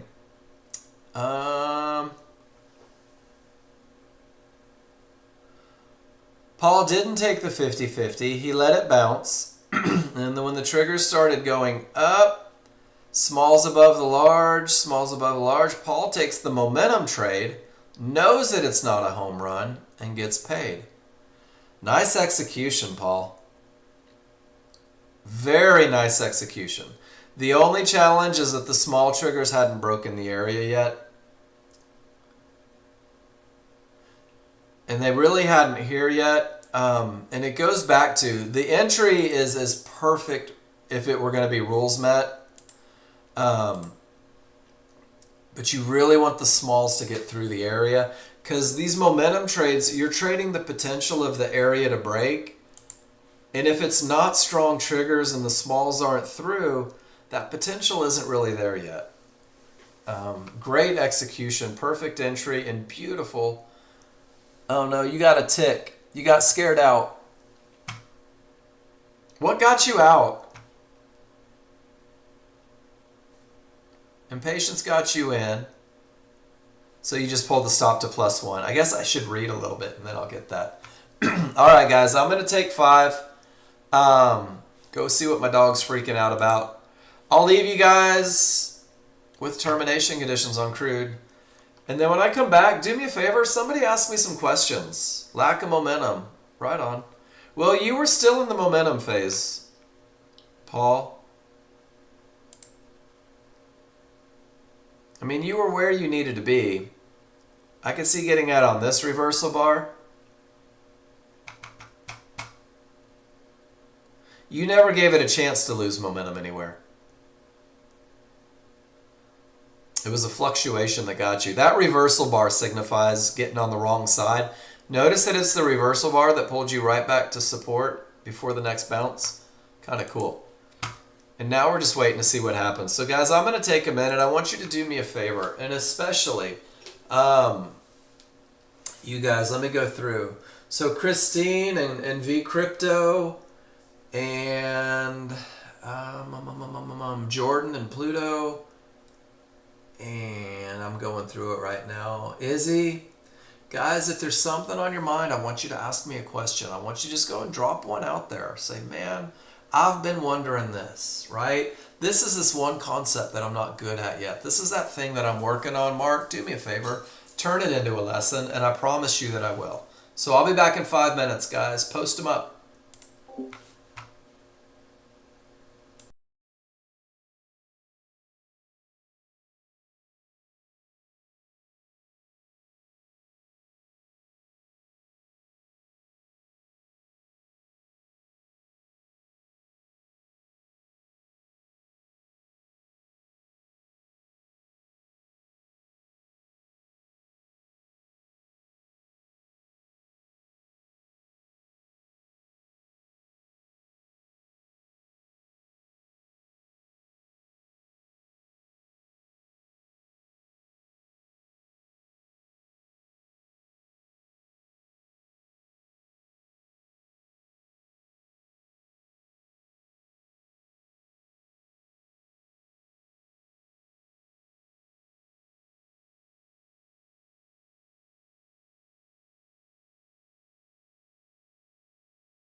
Not yet, Rob. I promise you, when we come up with something amazing, we're not going to hide it from you.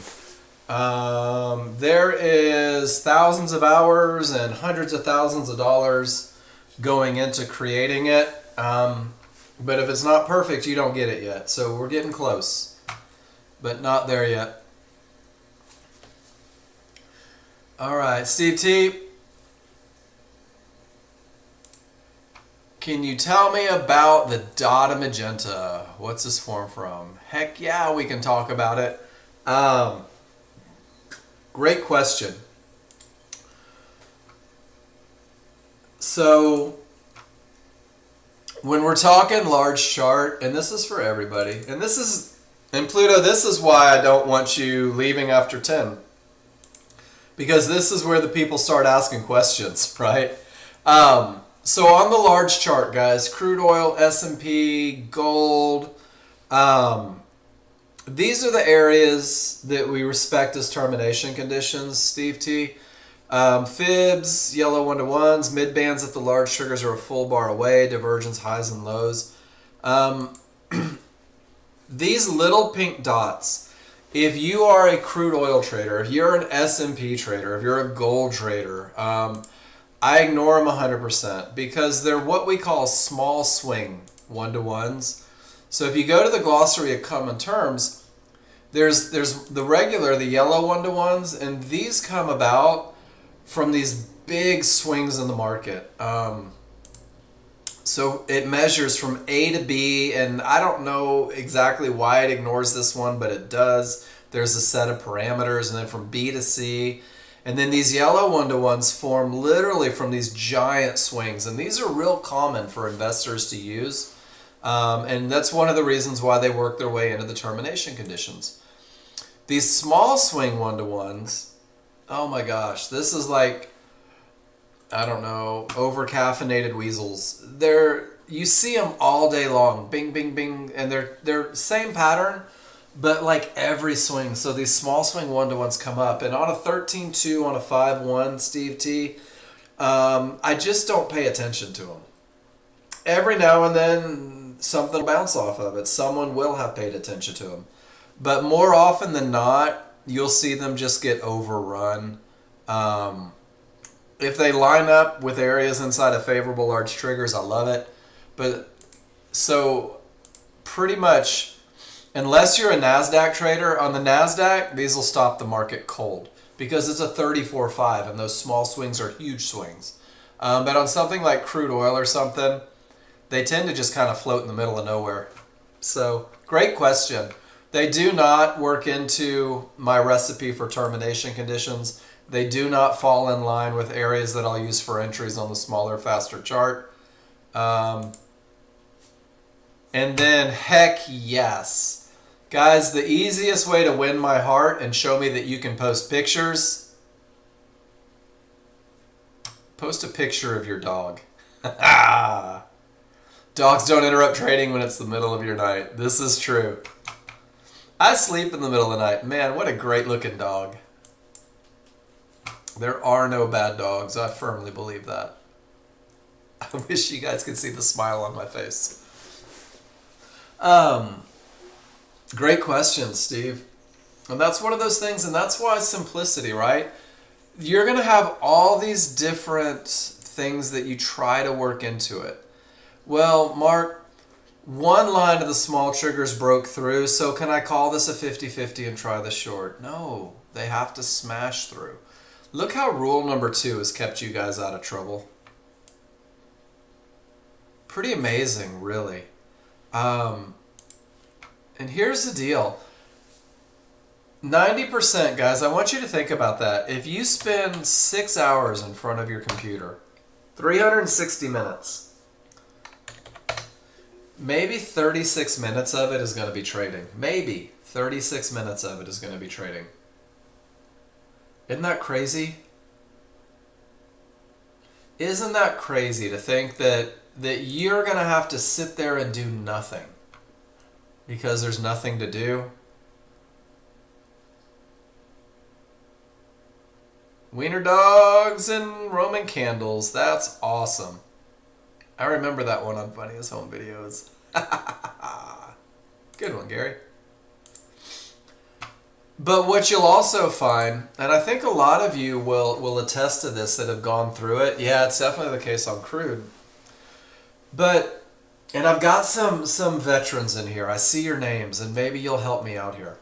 How many of you tried to find all the trades at some point in your trading career and found more losers than winners? And when you calm down, does anyone else find that the fewer trades they take, the more successful they tend to be?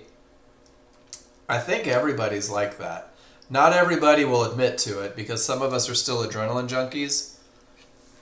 But you've got weak triggers at a termination condition, and no matter how many opinions you could form, your rules were never met. But historically, Gary, would you say that you could hit $1,000 on 4 trades easier than you could hit $1,000 working less on 20 trades? I've found that to be true all the time. My most successful days are the days that I follow my rules. And the days that I follow my rules, I take maybe 5 to 7 trades to hit my goals. Maybe. If I have to manage a couple. The people that are doing what they do, guys, the people that do it the best, don't take a lot of trades. They take the right trades. They take the trades with the most advantages. They take the trades that aren't in determination conditions, hoping that a stupid little mid-band is going to outweigh not having momentum in a termination condition. But until you get some repetitions, and honestly, and this is crazy, until you get your ass kicked enough breaking the rules, you're probably not going to trust them. And that's where repetition comes in. So once again, let me show you guys, without having to take one trade. That might be a little tight. Termination, bounce. Termination, termination, termination, termination. Term, termination, termination, termination, termination, termination. Termination, termination. Are you guys seeing this? Look at it again. Consolidation, no reason to lose money, no rules met. So what happens is new users take this trade right here into the termination condition and it wins. And they make $300 or $400 and they say things like, well, you know what? This one won. Let me trade into termination conditions. And then they lose the next 10. And they can't figure out why, because that one trade worked. And guys, your trading plans aren't a one trade scenario. If they were, your rules would change every day. Your trading plan is a reflection of dog barking. Steve T, I need to Benadryl my dog like you did yours. Your plan is 100 trades. Not really, I would never do that. It might just be you. Guys, am I cutting in and out for everybody?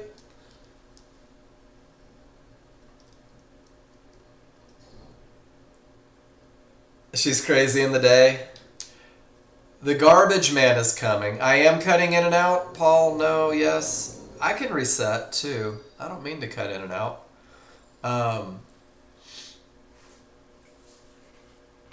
5x5, Gary. So we're kind of mixed, huh? So let's have you guys reboot before I reboot, and then if it doesn't work, we're cool. Man, I was on a tangent. I don't remember what it was. This is what happens when the market is slow and you guys don't ask questions. I rattle. This is where my brother usually sends me a message and says, shut up, make him ask a question.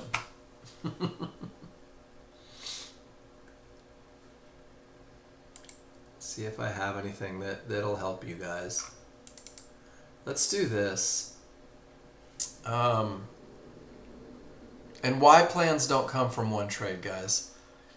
So this is an excerpt from a Mark Douglas book. Mark Douglas is one of the, well, he was, rest in peace. He's no longer with us. But he was at the forefront of trading psychology, and he was legendary for his trading psychology training that he did. And he and John Novak did a lot of speaking in the early 90s together. And there's a lot of little concepts that go into trading that have nothing to do with the patterns, right? Are you in the right frame of mind to trade? Do you have a cold? When I had COVID, I didn't trade well because I felt horrible and I wasn't making good decisions. Are you hungover? Are you on painkillers for a surgery, right? Make sure you're in the right frame of mind. And increase your awareness. I think this is a big one. I don't really cover this. Increase your awareness of what, how, and why you're thinking at the moment in time, guys. This is why chart annotation is so important for you guys, because if you talk about these concepts and you take these pictures, even if you're like me and you see something sparkly and you forget, you have that annotation reminding you of why you took that trade and what you saw and what you were thinking. And this is a hard one for a lot of people. You have to believe that you deserve a high level of profit, right? Winning money is tough for people. Making $1,000 in a day is terrifying to someone that's never made $1,000 in a day. And imposter syndrome kicks in. Well, I don't deserve this. I shouldn't be doing this. And then trading without fear or hesitation or internal conflict. It's a function of believing that you don't have to know what's going to happen next on a trade-by-trade bias to win or to make consistent money, guys. When you stop expecting to win every trade, you start winning most of your trades because you stop caring about the result, but you begin to care about the execution of the method. And this goes back to eliminating unnecessary losses, right? Not trading into those termination conditions, not trading without advantages.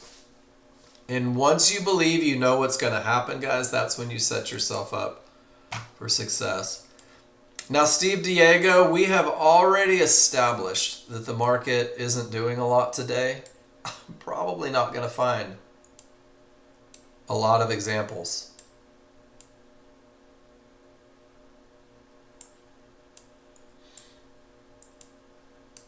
I can show you the one that I took. I know that was a rules-based example. Right here. Termination, reversal, odds favorable, potential to break. So this is the same look every time. And I'll just give you my picture. Because I take pictures. And there's a couple things on that momentum trade. One, just like a high probability trend trade, you have to have rules for it, right? You have to have rules for it. And if you don't have rules, well then you're not giving yourself a statistical advantage. And some of the most broken rules on momentum trades, guys, believe it or not, and this is almost comical, is trading without momentum.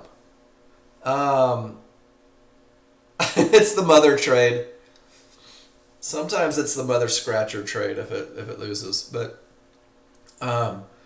Steve Diego is funny because one of the biggest broken rules of momentum trades is people post these trades and they don't have momentum. So my brother told me once, he goes, Mark, if you're going to show me another picture of a momentum trade, you better have momentum on 3 charts. And if you're only working off of 2 charts, well then you better have odds favorable momentum on both charts. So Steve, that's a huge one.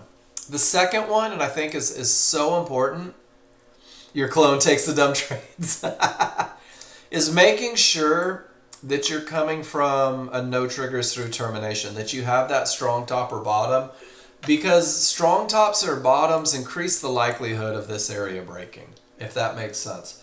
When there was a decision that was so powerful at a key area that reversed the market and created this level of momentum, this area becomes more likely to break. And that's such a key part, Steve, when you're looking for these momentum style trades.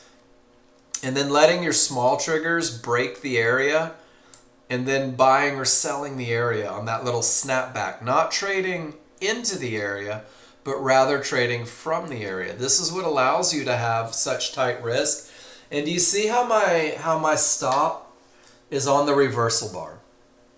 Why is it on the reversal bar? Because if that market reverses, then it's the loss of momentum. If a reversal bar prints, I'm on the wrong side of the momentum indicator, Steve, which means that I can't be in a momentum trade anymore. Does that make sense, everybody? I see people get stopped out like here, at the area inside of favorable large triggers on a 50-50 with no divergence. So understanding that these potential trades, when they fail, are likely to turn into a 50-50 trade. And there's just no reason to hold all the way down to that next entry, especially if you're in one of those prop firms, because the whole goal is to get paid. So let's see off the top here. Let's see if we can find one. And this goes back a day, but this is how I go to study these trades. Is I always start is I go to a termination condition that reversed the market. And then I'm going to scroll back and I'm going to find that termination condition on my small chart. The big yellow box should show up.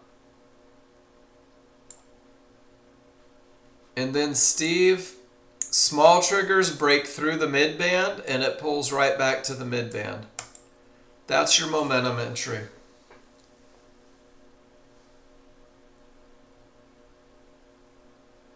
And it helps reduce risk. And this one might have stopped you out. But it looks like that every time. Small triggers break through, sell the snapback and go. And if it fails, it's likely to turn in. But you can go back and find these all day long. This is the one that I love right here. I want you to see. When it's trading the potential breakout of an area. Oops, I tried to circle the wrong one. That's the money. Right, well, I have to have odds favorable momentum. I had to have a termination that reversed the market, right? And what is this? All a momentum trade is, Steve, is it's trading the potential of this area to break, which is why we're not putting a ton of risk on it. Odds favorable, right? Potential to break, small smash through, buy the quick little pullback and hold that thing as long as you have momentum. This is the perfect momentum look. This is not your entry, the smalls aren't through. This is your entry, the smalls are through. And you risk ticks, Jen, ticks. When I take a momentum style trade, the reversal bar marker is my stop. So on this trade, my stop is right here. I probably had 2 to 3 ticks. That's okay. But if I take this picture and I annotate it and I'm looking for a momentum style trade,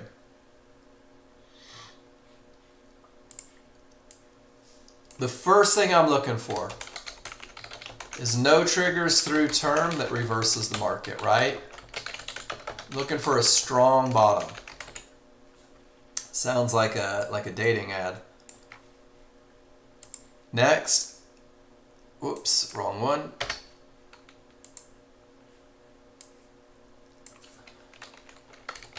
Must have odds favorable momentum. Must have potential to break area. I'm literally trading the potential of this area to break. And then my small chart entry.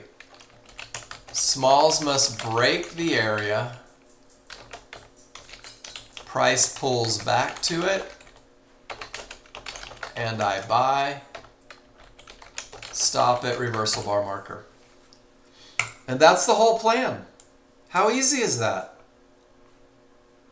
I have a termination that reverses the market. I have odds favorable momentum and the potential to break. And I buy a snapback. It's easy for me to do it real quick like this, isn't it? But what if you had to go back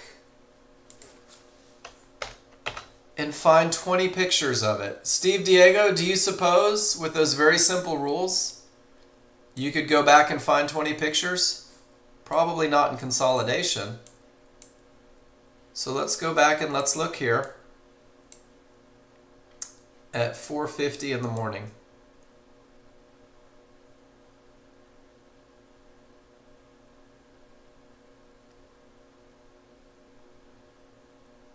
I believe that's it right there. Holy 84, that's not it.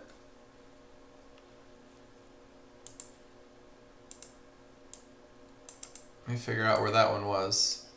Oh, that one was right there. Still a momentum style trade, right? Look at the entry. Odds favorable, potential to break, smalls break, snap back, momentum runs.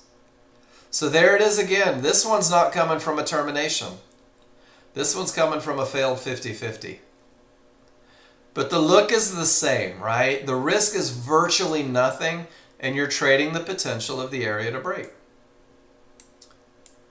So let's back up. And this is the 4th of July, so it probably wasn't even a good one. But let's look at 3:49 a.m. And let me get a reference point here. Let's see if there was something on that yellow arrow, that yellow box.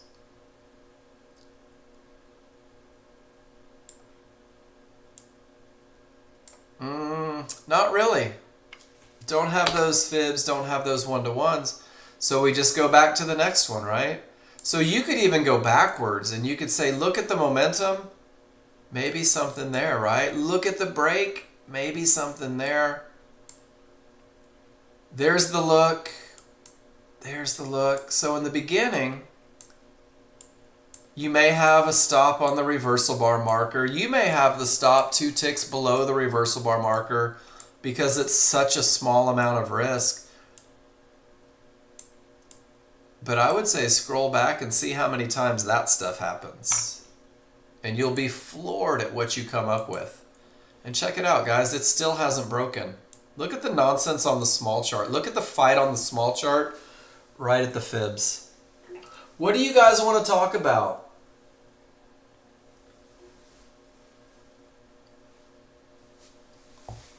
I'm going to just play video games on my phone. Not really. Any questions? Steve, I think we got you on those, right? Just got to go back and study them a little bit. That's the whole thing, guys. You have to study. Studying sucks, doesn't it? I'm out of school. I don't want to study. I've got an MBA. I don't want to study. I was a CEO. I drive a Dodge Stratus. I don't want to study. But you have to if you really want to be good at this. And if you study accurately, yeah, that was for you, Christine. You got nothing, Paul? That's okay. Sometimes you don't know what to ask until I say something and you're like, oh crap, I was wondering that. I do that all the time. All right, Miss Cindy. Termination, full reversal, odds favorable, divergence prints, you take it anyway. Second divergence kills it. And you still go short. And it kills you. So check it out, Cindy. You may like this. See how the small triggers didn't get through that area of support? That's one of the reasons that on those momentum trades it says let the smalls break through. But this is a 50-50 on 1, 2, 3, 4 areas. 4 areas, and then Morgan, are you in here? Room to the small triggers, but the small triggers behave as support. Small triggers go up. The market never starts back down until it gets to the other side of it, and it continues down until it gets to the wrong side of those small triggers. Kind of cool, right? No, not even the gap theory, Cindy. You just hoped that 4 areas would break, even though you had divergence, even though the small triggers were strong, even though you got a second higher divergence. You said today sucks and I need to do something, and you did it. I've never done it. Never done that, Cindy. Never, ever have I done that. More than 5 times in a day. But that's what happens when your rules aren't met. That's the hardest time to follow rules. Whoa! Termination. It's reversing the market. I still need that little push, don't I? There's the momentum setup. We're right into the divergence low. All right, guys. Do I have momentum? Give me a Y in the room. Let's play this game. Do I have momentum? Are the smalls below the large? Are the large wide? Is there space between the two? Jen says yes. Gary says yes. How about you guys that are just learning? What do you think? Pluto, do you see it? Christine, do you see it? Jordan, do you see it?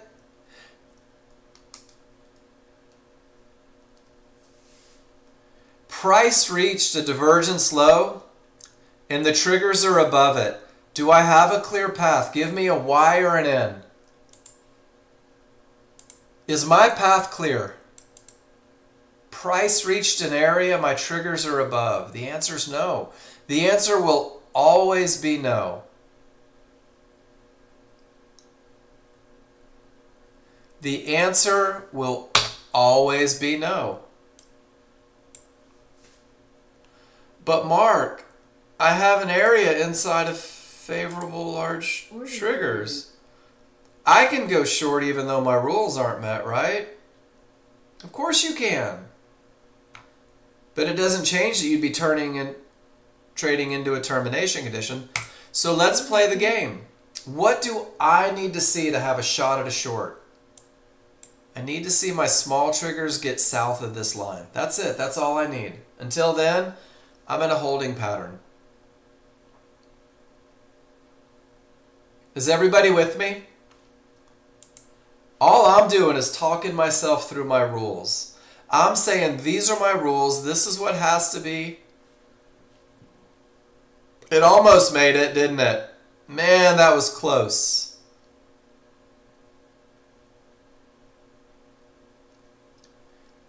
But yeah, Rob, perfect. Perfect, Rob. That mid-band's your spot. Whether or not you got it, oh, it was close.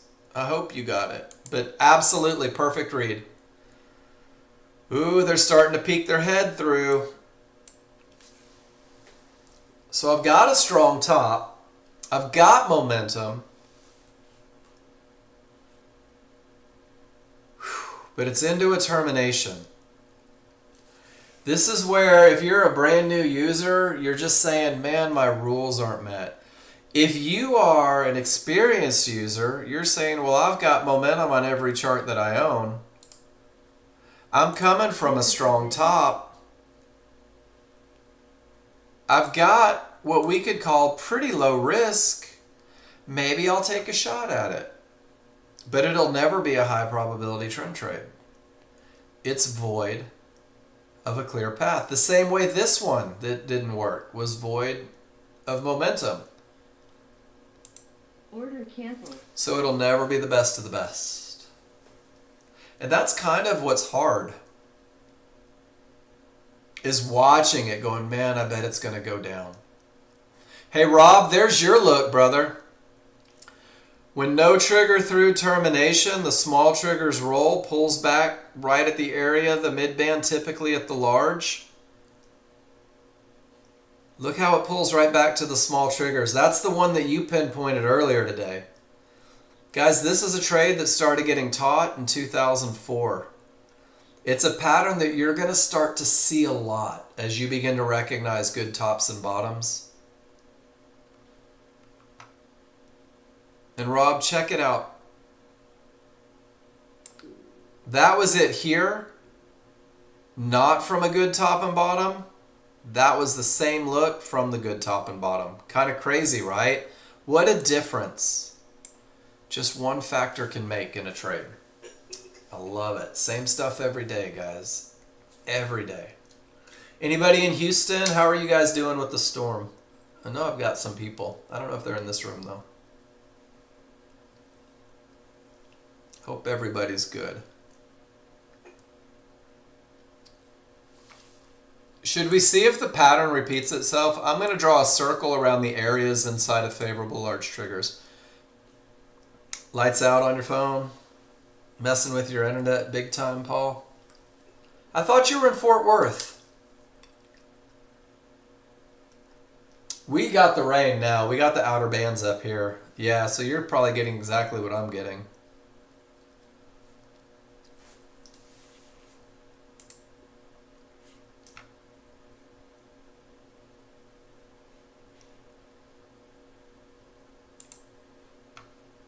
if these large triggers, Rob, are above the reversal bar marker, then the gap theory is in effect. So you use the reversal bar marker to determine whether or not the mid-band, whether or not price is likely to close that gap back. That's where the gap theory comes in. So if these large triggers were above that reversal bar marker, you would say, no way, absolutely not even going to take a shot into this area because it's likely to close the gap back to the triggers. Yeah, it started getting windy last night here.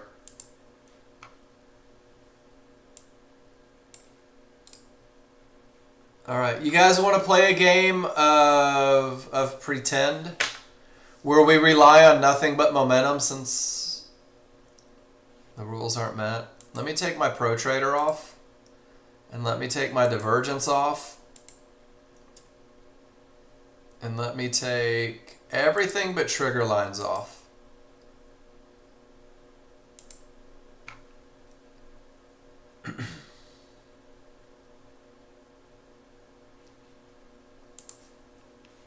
So this is going to come up with nothing but trigger lines, guys. We're going to focus only on the momentum for a second.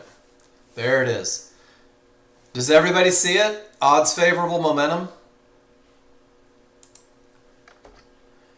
If I get a reversal bar, my trigger lines extend from the lowest point of the line to the highest point of the line. That's a pretty big area. Can we all agree? That's a lot of area. That's a lot of risk. That's hard to figure out. But we refine it to the lowest point of resistance to the highest point of resistance inside of favorable large triggers. Well, it just grew a little bit. And this represents, if I get a reversal bar, the point where the market is most likely to continue. Does that make sense, everybody? And the mid bands just work their way out. So here's our area. Does that make sense, guys? We are odds favorable, nothing in the way. I've got two areas inside of my trigger lines. My job, if I get a reversal bar, is to right click order submitted and put a limit order 2 ticks below it. That's it. That's all there is to it.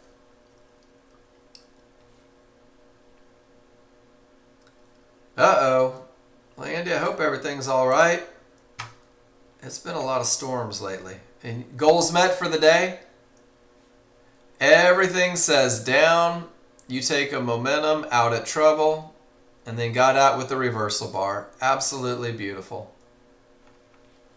Good. Peachy is good. So guys, the only thing that I'm not in control of is whether or not it comes back for me. That's frustrating sometimes.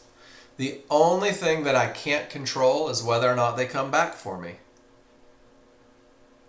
So let's put my areas back on. We may be at a 50-50 now. Awesome. Have fun. I'm about to do the same. Actually, that's not true. I don't have any errands to run.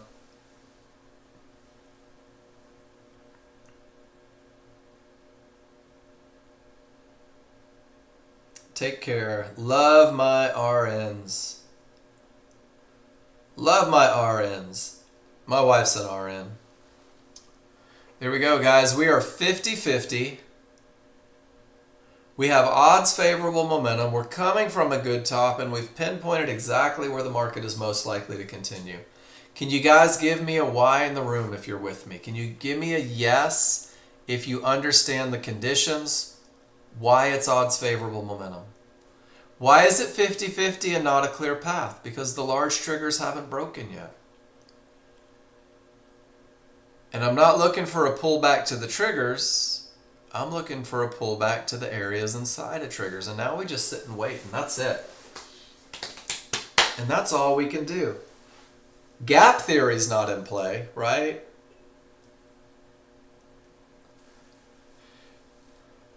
This is where I try to will the market to give me a pullback. And it may or may not. I don't know. Cindy, can you give me the screencast link instead of the copy-paste? For whatever reason, Discord hates the copy-paste lately. And I don't know why, but I clicked to open your link right when you posted it, and I still don't have it. Thank you for that. Let's see what we have. That's tiny. Cindy's mad at me right now. Bad top. 50-50, right? No. That's a clear path. Off the mid-band from a bad top. And you go long with the momentum. And out.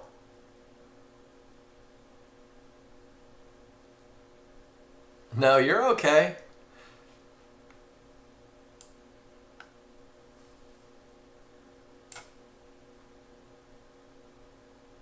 One down, one up.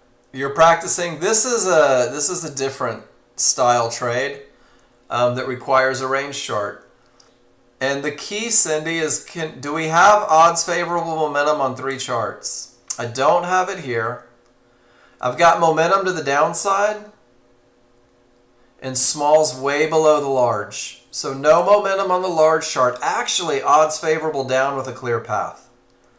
I've got every trigger down and only strong smalls. And I only have immediate here. So I dig it, right? You're practicing. This is your one down, one up look, Cindy, with odds favorable momentum. This doesn't have odds favorable momentum on your range chart. It's not present on your small chart, and it's not there on your large chart. And to be honest with you, I would have been looking for shorts with this look on the large chart.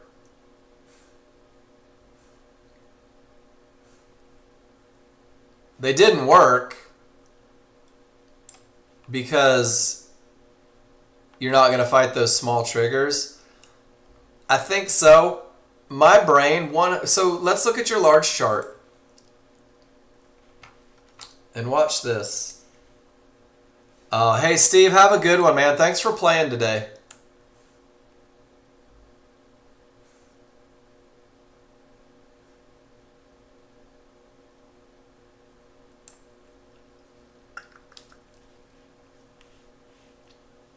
All right, Cindy.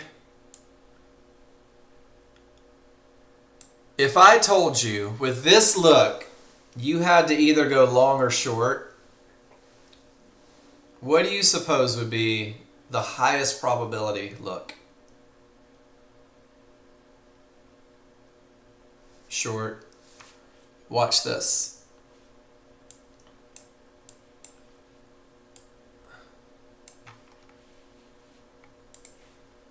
If I said, Cindy, all you have is a small chart to work with, would you be interested in shorts? Oops, hold on, let me go back. Would you be thinking short or long? Totally short, right? Everything says down with momentum. Everything says down with areas inside of favorable large triggers. If I had, or you had, and let me change this, if there were a fib right here, if there were 1-to-1s here, then what you get is you get a termination, you get a white bar off of the termination, you get the roll, and then this makes sense with that termination. And that's the rule for looking for that white bar, looking for the snapback, is that we're coming off of a termination condition. And this is why when John Novak started teaching that class, everybody got the ever-loving crap kicked out of them, because every white bar, they started looking for the trade, right? But notice here it's odds favorable, and you get the 1 up and the 1 down, right, off of the termination. And over here you get the termination and the white bar and the 1 down and the 1 up.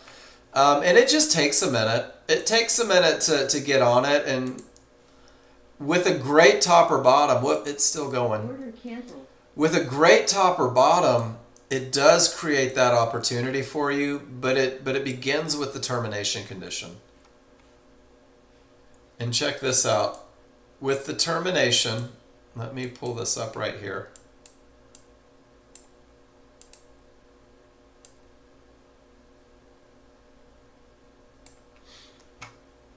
So check this out, Cindy. You'll like this. No triggers through termination. Small triggers roll, right? So I have the immediate momentum on the large chart. Triggers roll. I have odds favorable. Small's below the large. And then if I pull my range chart over, white bar off the termination. I wait for the triggers to roll. One up, one down. And that was your entry. That was the 2004 trade, the one that Rob pointed out. That was your entry, and that thing didn't blink, didn't stop all the way down to Fibonacci support. Kind of cool, right? It's a little advanced. Your thought process was solid. The look was perfect. And the pattern works. But it typically requires odds favorable momentum on the small chart, on the range chart. It's a momentum entry. So just making sure that you have that momentum. I like it. I like what you did there. And guys, now we're 50-50 from a good top. No divergence. What do you think? Order submitted. If we sell 2 ticks below resistance, we're selling the potential of this area to break. It's not a high probability trend trade, but I have a strong top. I have odds favorable momentum. I have the potential to break 82.32, 82.31, and I've got one line inside of favorable large triggers. What do you think?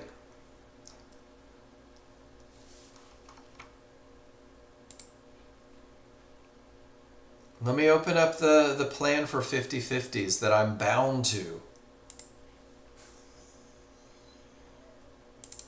I'm going to show you what mine says. My rules say, well, it doesn't look like it's going to give me a chance, but my rules say that it has to be a strong top or bottom. I had it. I have to have odds favorable on the 13.2. I have to have odds favorable on the 5.1, and I can't have divergence. That was it. It just didn't get me. Those sons of guns. But rules met, right? Sometimes it's yours, sometimes it's not. So, good stuff. What else, guys? It's a good day today. Good questions today. For those of you that are brand new, remember, it's a process. It's going to take just a couple days, and then it's going to start to come together. And you're going to be like, oh, you're going to start using the language. You're going to start seeing the looks. You're going to start getting into everything. It's a lot on day one.